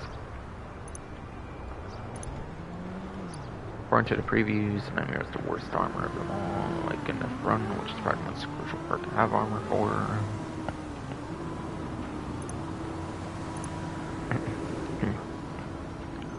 Future Shock could maybe have better armor than Apocalypse, but I do think Apocalypse is the #1 option because I know for a fact this one. Yes. Apocalypse probably for sure #1 because I know for a fact this one has the tombstone dropping feature, but I do not believe the other ones do. I do not believe these ones can do that. It's just Apocalypse. And yeah, I already explained earlier about money opportunities. Like it could be good for like Headhunter, like simple shit like Headhunter and like free mood and whatnot. And it's a pretty average arena vehicle.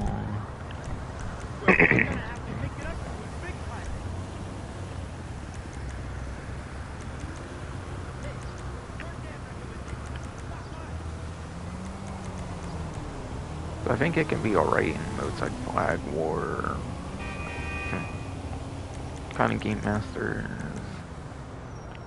Hot Bomb can be a pretty alright one, especially with the Tombstone mechanic that could save you from getting the bomb on you if you have the Apocalypse Dominator for the Tombstone mechanic. That could be a nice saving grace being possibly with the Tombstone to push the vehicle back or some shit.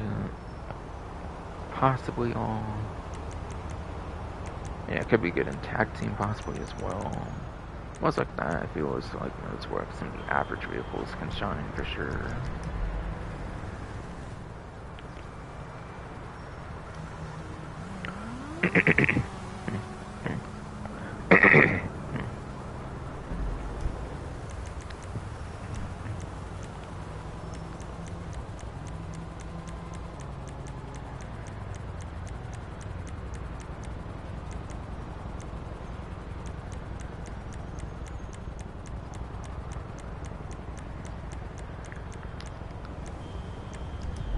Okay, I could swear I saw the gun vans. I might try to get to it.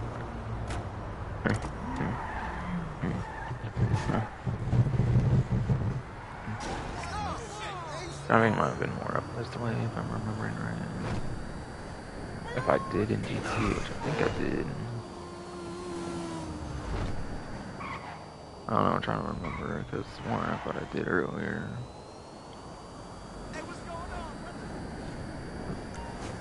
Was when I was in the Raiju, or maybe I got confused with this, I'm not sure. I didn't see any notifications to me, I did not see after all, and it was just the product maybe confusing me. Possibly. Yes, possibly all yes.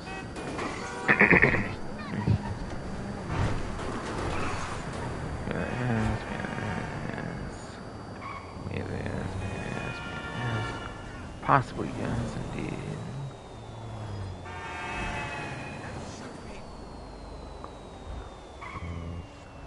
I don't know, I might just go over it here then. Does not really matter to me if I'm doing it the gun van or like on foot, honestly. It does not really matter to me.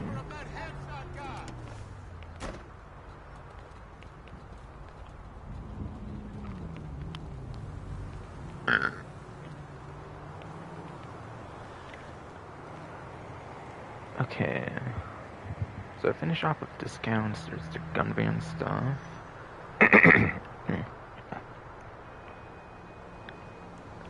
Yes, shit fucking through.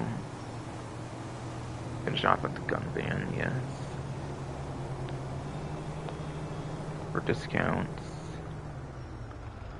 Okay, so first of all, for the whole lineup when it comes to the gun van.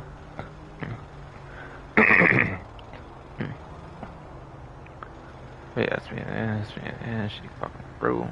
Please do not interrupt me, that's the last part, much god damn it. Yeah, first of all, going into the whole lineup for the gun van, non-discounts included, there's Knuckle Duster. Knuckle Duster is actually one of the more interesting melee weapons because you actually have like livery designs on there, so you have quite some liveries to choose from on the 8th gen and 9th gen versions of the game. Now it was from Ill-Gotten Gains DLC, so 7th gen does have it as well, which 7th gen is limited to single player at this point, but There you do not get the liveries. You get all kinds of detailed looking liveries on 8th gen and 9th gen though, which is really fucking sick.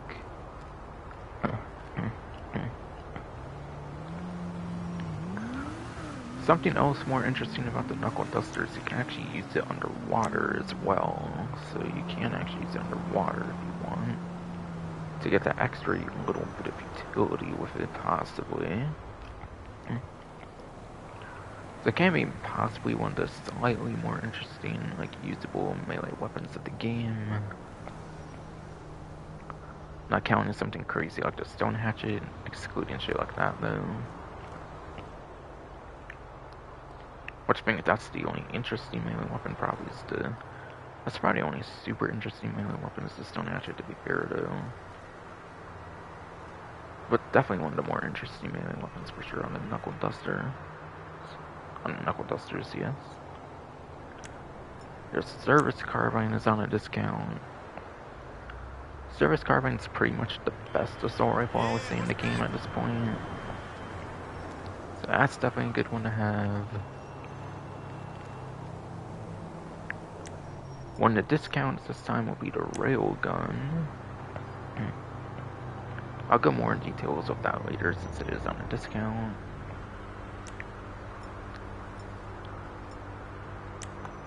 Your flare gun is gonna be at the gun van.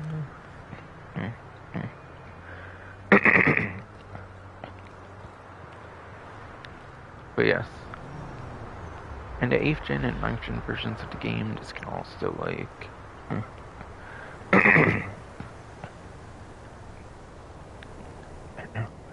But yes,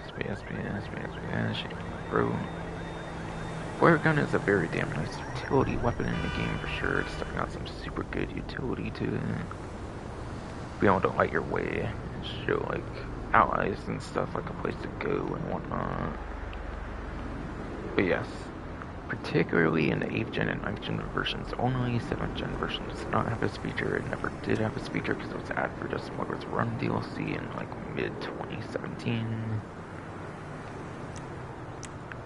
But eventually they made it like actual flares that they added with the same Smuggler's Run update where it actually like homing missiles actually followed flares as of 2017 on. Yes. As of 2017 onward with Smuggler's Run DLC.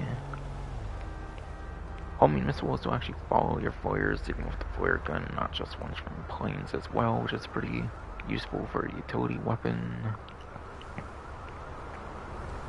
So the flare gun definitely got a pretty nice buff within its first couple years or whatever, aside from just being a dumb little cosmetic.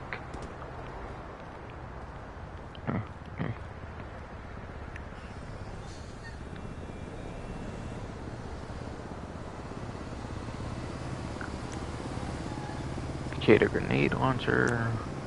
Grenade launcher is definitely pretty good since it is explosive weaponry, so that's definitely got some nice use. In particular,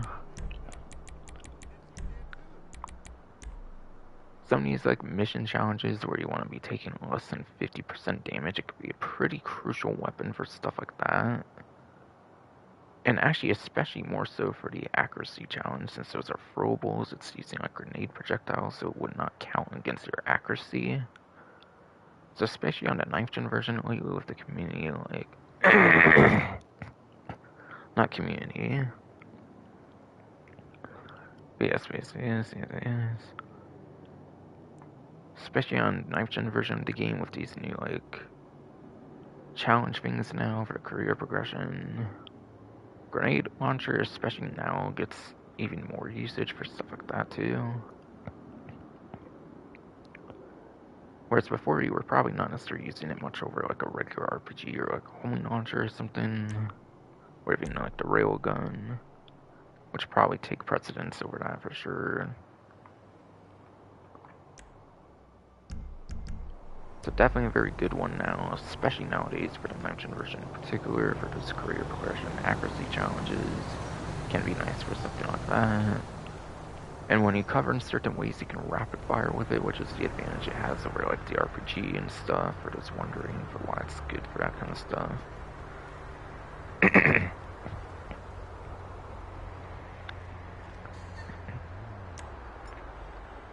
The regular sniper rifle is in the gun van right now.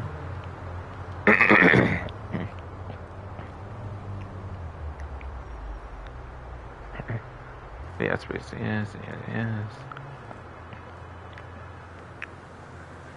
Your regular sniper rifle is at the gun van right now. And yes, if you're like me and you have the like Mark II heavy sniper with explosive rounds,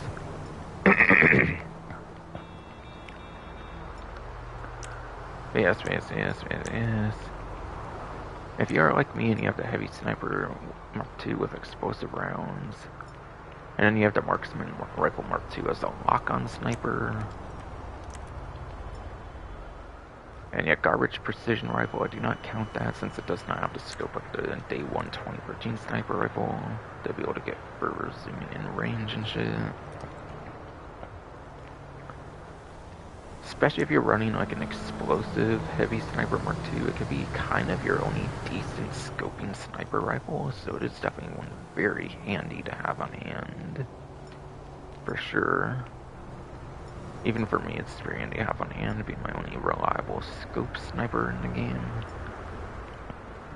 For far away distances when I'm not wanting the explosive rounds with my current setup.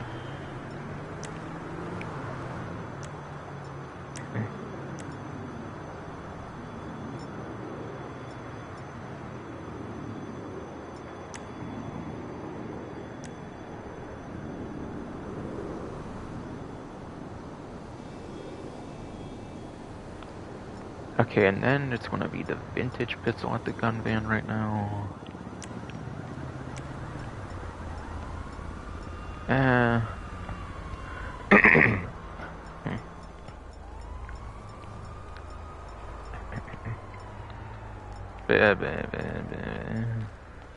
Not gonna lie, it's probably gonna be one of the more disappointing things that the gun van this lineup around.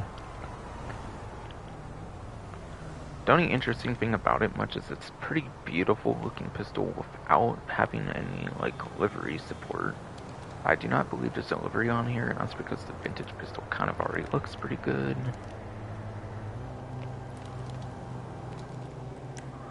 But yeah, not really gonna do much for you to be honest.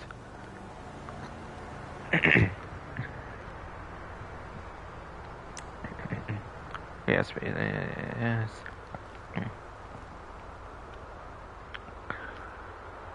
This one is definitely mainly for collection sakes, and it's not for actually using it much. You're mainly just collecting it to collect every single weapon for your weapon wheel, basically.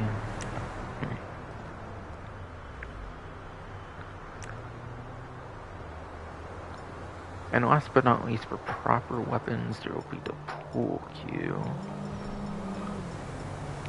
I may have won the complete wrong way there, definitely, because Knuckle Duster is closer to the layer after. But a pool cue.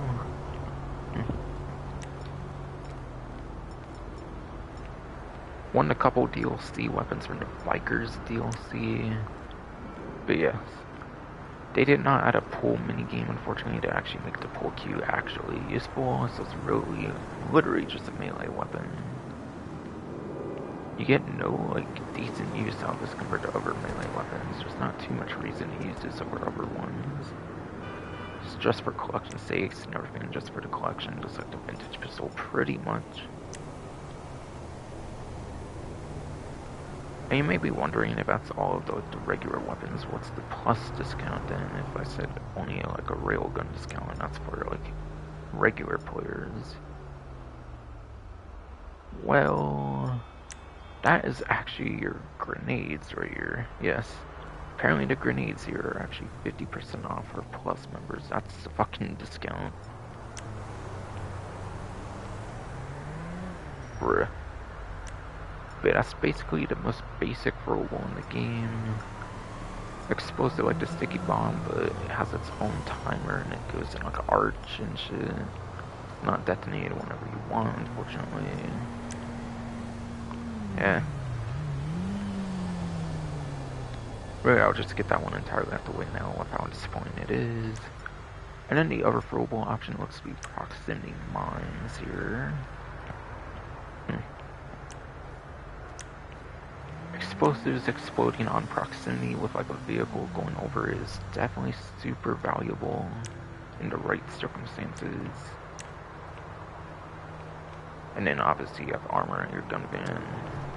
Okay, so last but not least, I pretty much just need to go over the railgun then.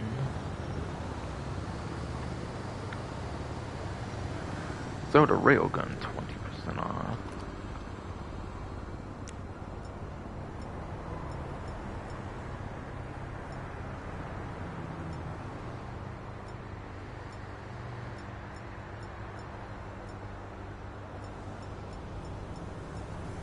Okay, I guess I'll go in-depth description on the grenade, I guess, since it is on a 50% discount actually first.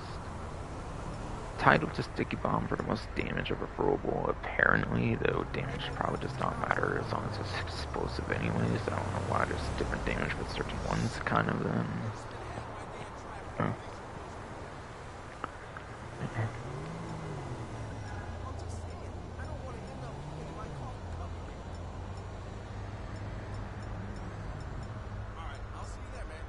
Like, it's tied with some of the best fire rate, apparently, somehow of all the throwables.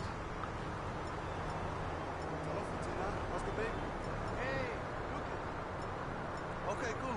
She'll be back as soon as she finishes her shift. Okay. Some of the worst accuracy tied with tear gas, apparently, and then...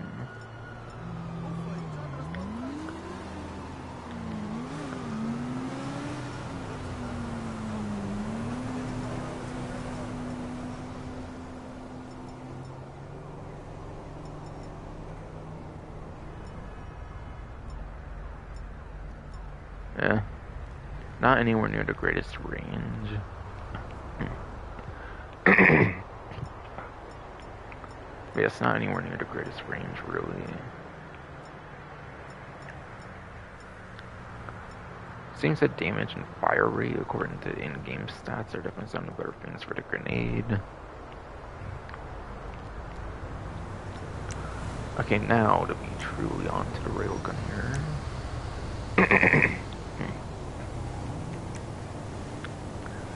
So the railgun, when compared to other options here. Grenade launcher obviously has like arching grenade projectiles.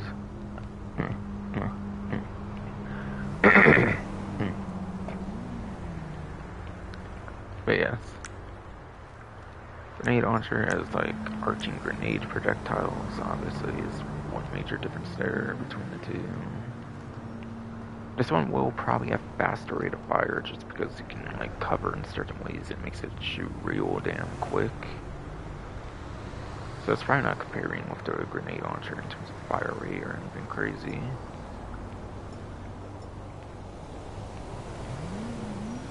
RPG probably has a wider like explosive radius.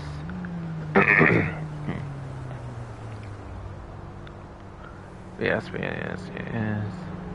RPG definitely has like a wider explosive radius pretty much. I'm not going to really talk about minigun here because it's not really a fair comparison. I mean, I guess I will. Minigun basically has regular bullets and not explosive bullets. There's a big difference between those. Sure, it shoots a lot more than the railgun, but explosive ammo is typically more useful than non-explosive ammo, obviously. Firework launchers, obviously, it's like a meme weapon. It's just for like fun sakes for celebrating the holidays. It's nothing serious for damage or anything. Just a good weapon for knocking characters back, really, pretty much, honestly, for other online players. Even who's going to be using that over like an RPG. Homing launcher. A railgun, obviously, can home into targets. And in online, you do not get lock-on at all when it comes to the railgun. No lock-on at all, not even against NPCs for the railgun. So that's a major advantage for the homing launcher.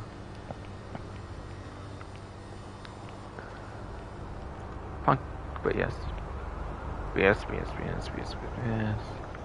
Compact grenade launcher is basically just grenade launcher, but you can drive by with it essentially. on like motorcycles and stuff, so that has a nice utility there. Obviously cannot do anything like that with the railgun though. At least on like a motorcycle or like a boat. Not sure about like a helicopter or anything. Probably not even on like a helicopter or anything.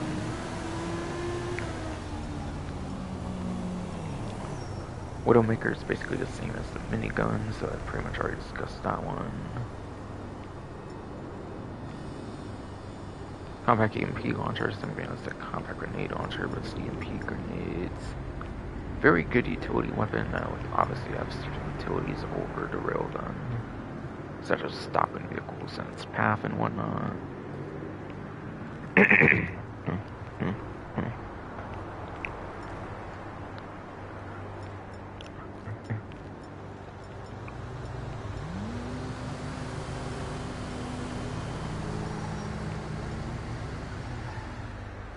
But yes. Honestly, I already compared kind of all the weapons together, so probably not any point going over the stats of each individual one kind of and stuff.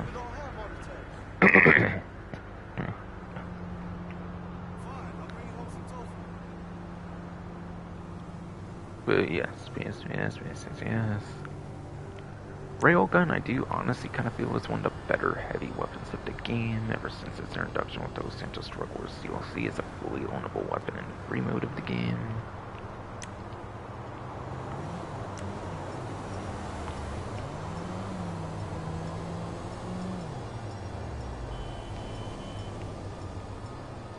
But yes.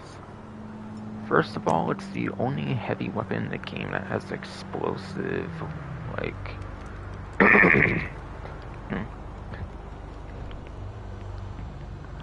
yes.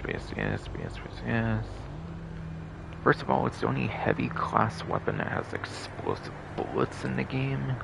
And yes, that's not counting the explosive sniper, because that's in the sniper class, not the heavy weapon class. The only heavy weapon with explosive bullets over non-explosive bullets are the miniguns.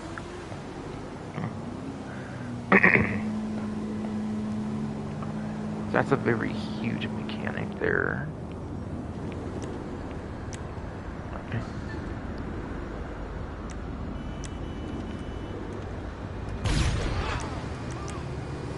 And it can do fast reload to do like an instant reload. The reload's probably not too crazy or anything. I do not feel the reload's that bad at all on it though.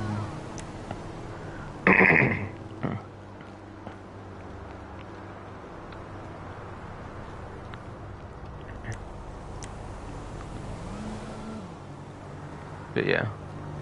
This thing can one-shot a vehicle, whereas I think explosive snipers are two-shot to civilian vehicles. But yes, you can one-shot civilian vehicles, and you can one-shot jets. You could even one-shot the P9. You could even one-shot the P996 laser, and then like the Hydra jets.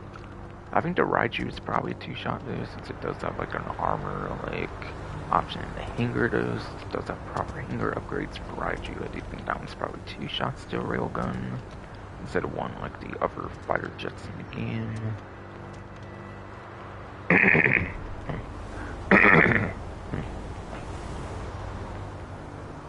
But yes, this thing is a jet killer, and there is even a glitch in the game right now where you can even get the old explosive cans on the jets, which people are probably abusing right now.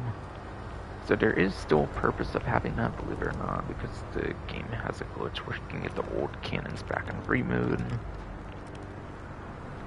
For the old powerful like cannons on the P96 laser and the Hydra.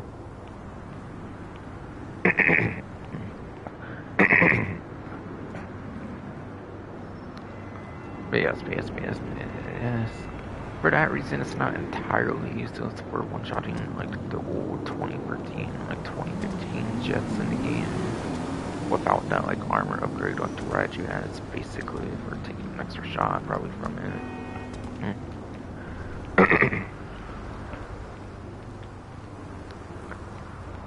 Yes, I can one-shot jets.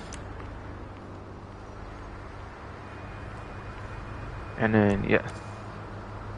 Let me do this real quick. And then I'm going to do a drop in ammo. Something interesting about the railgun is you can actually refill the ammo with the ammo box. And it's not even just 2 bullets. And it's not even just 2 bullets. It can do like a whole fucking like railgun in one like ammo box, which is insane. And that's only $1,000. Which is significantly less than the amount you would pay for in the heavy weapon ammo over here.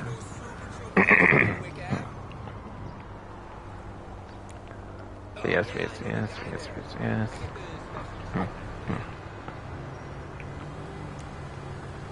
It is muscle, but yes. Shit, fucking bro. Yes.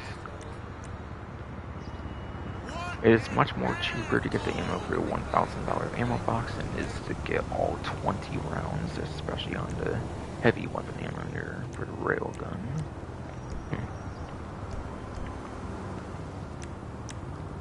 So yeah, it came in refilled ammo for super cheap, which in my opinion alone makes it kind of the best heavy weapon in the game, since you can use tons of ammo and you can refill like the whole thing for just $1,000 with that little trick. Easily the best heavy weapon in the game if used correctly, I feel. And then, yeah. I'm trying to think of anything else here. I think I want to talk about weaknesses, because I think I talked about the good stuff about it. Now, the railgun. In single player, I believe the bullets are super quick, obviously in single player, since they don't have to worry about balancing decisions, but one way they balanced the railgun in the online, when they made it for players to own and shit, is they reduced the like travel speed of like the shots, if I recall right, for the railgun. So the railgun projectiles do not travel super quick, so you will have to lead your shots, so you will have to predict where a jet will be, for example, if you want to actually hit the jet. It's not going to be as instant. It's not as instant of a shot as the explosive sniper, basically. Like, this thing shoots pretty instantaneously, whereas the railgun will take some time for it to shoot and hit the target. So in some cases, the explosive sniper will be more useful. Just put that out the way right now. So that's one major weakness to it. And honestly, aside for that, I feel it's not really that bad. I feel that's kind of the only like huge negative I can think of about the railgun.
But yeah.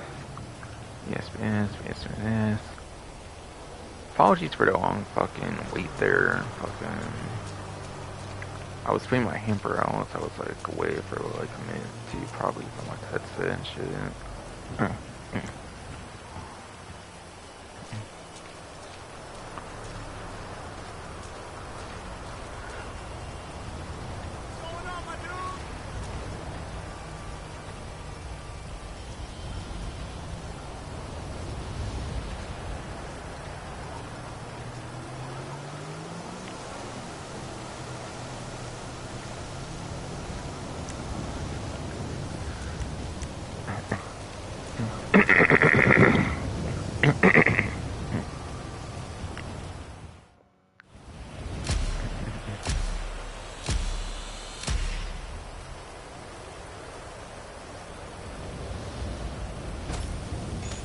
Oops.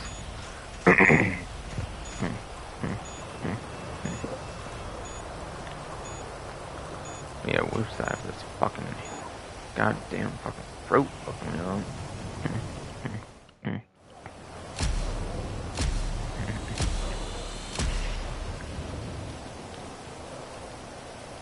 Yes, yes, yes, yes, yes. That's dumb throat fucking me up.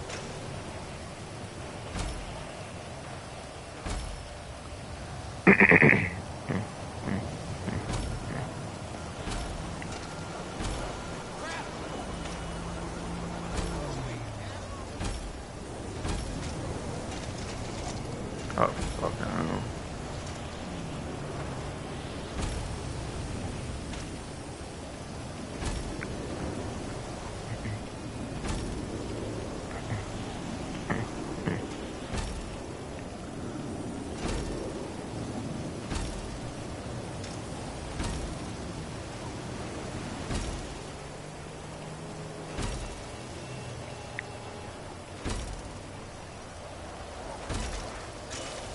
Oh, fucking hell. Come on.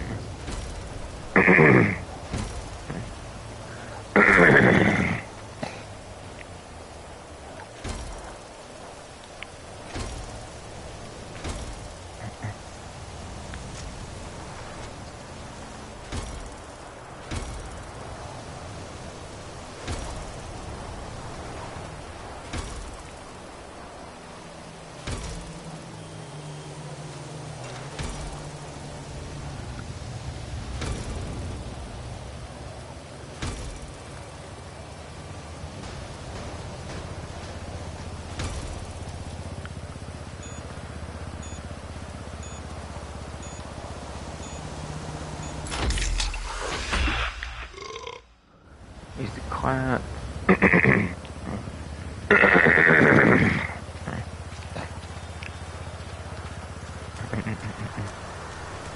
Yes, yes, yes, yes. Easy fucking clap.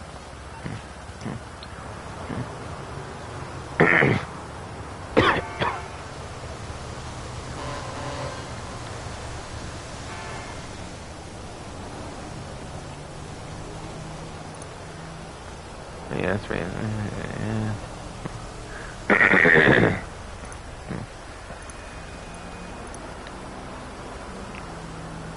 Yes, yes.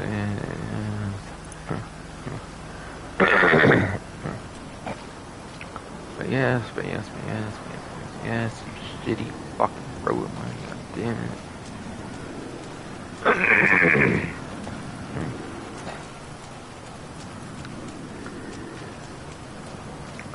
But yes, sorry to stream so we're 4 fucking hours so long. My throat was being some of the bitchiest it's ever been in a stream, I feel. Oh, that's fucking annoying.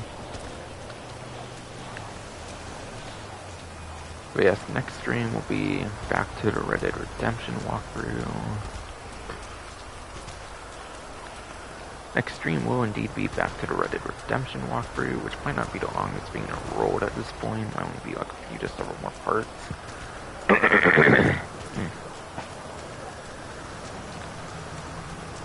Yes, yes, yes, yes, yes, yes.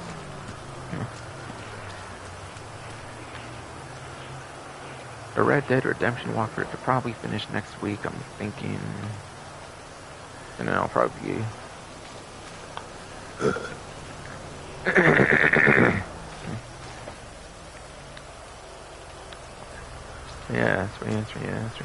Yes, you shit fucking bro.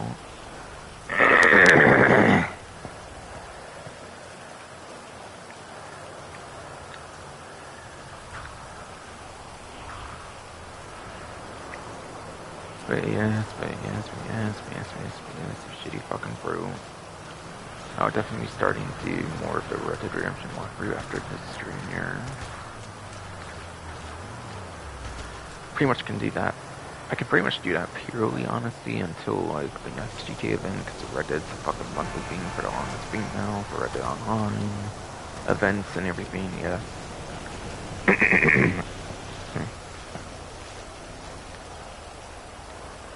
Yes. Fucking unfortunately, Red Dead Online events and stuff are every fucking month and shit anymore, all, yes. So I should pretty much be able to finish the walkthrough for next week. But yes, that is finally gonna be it for this fucking.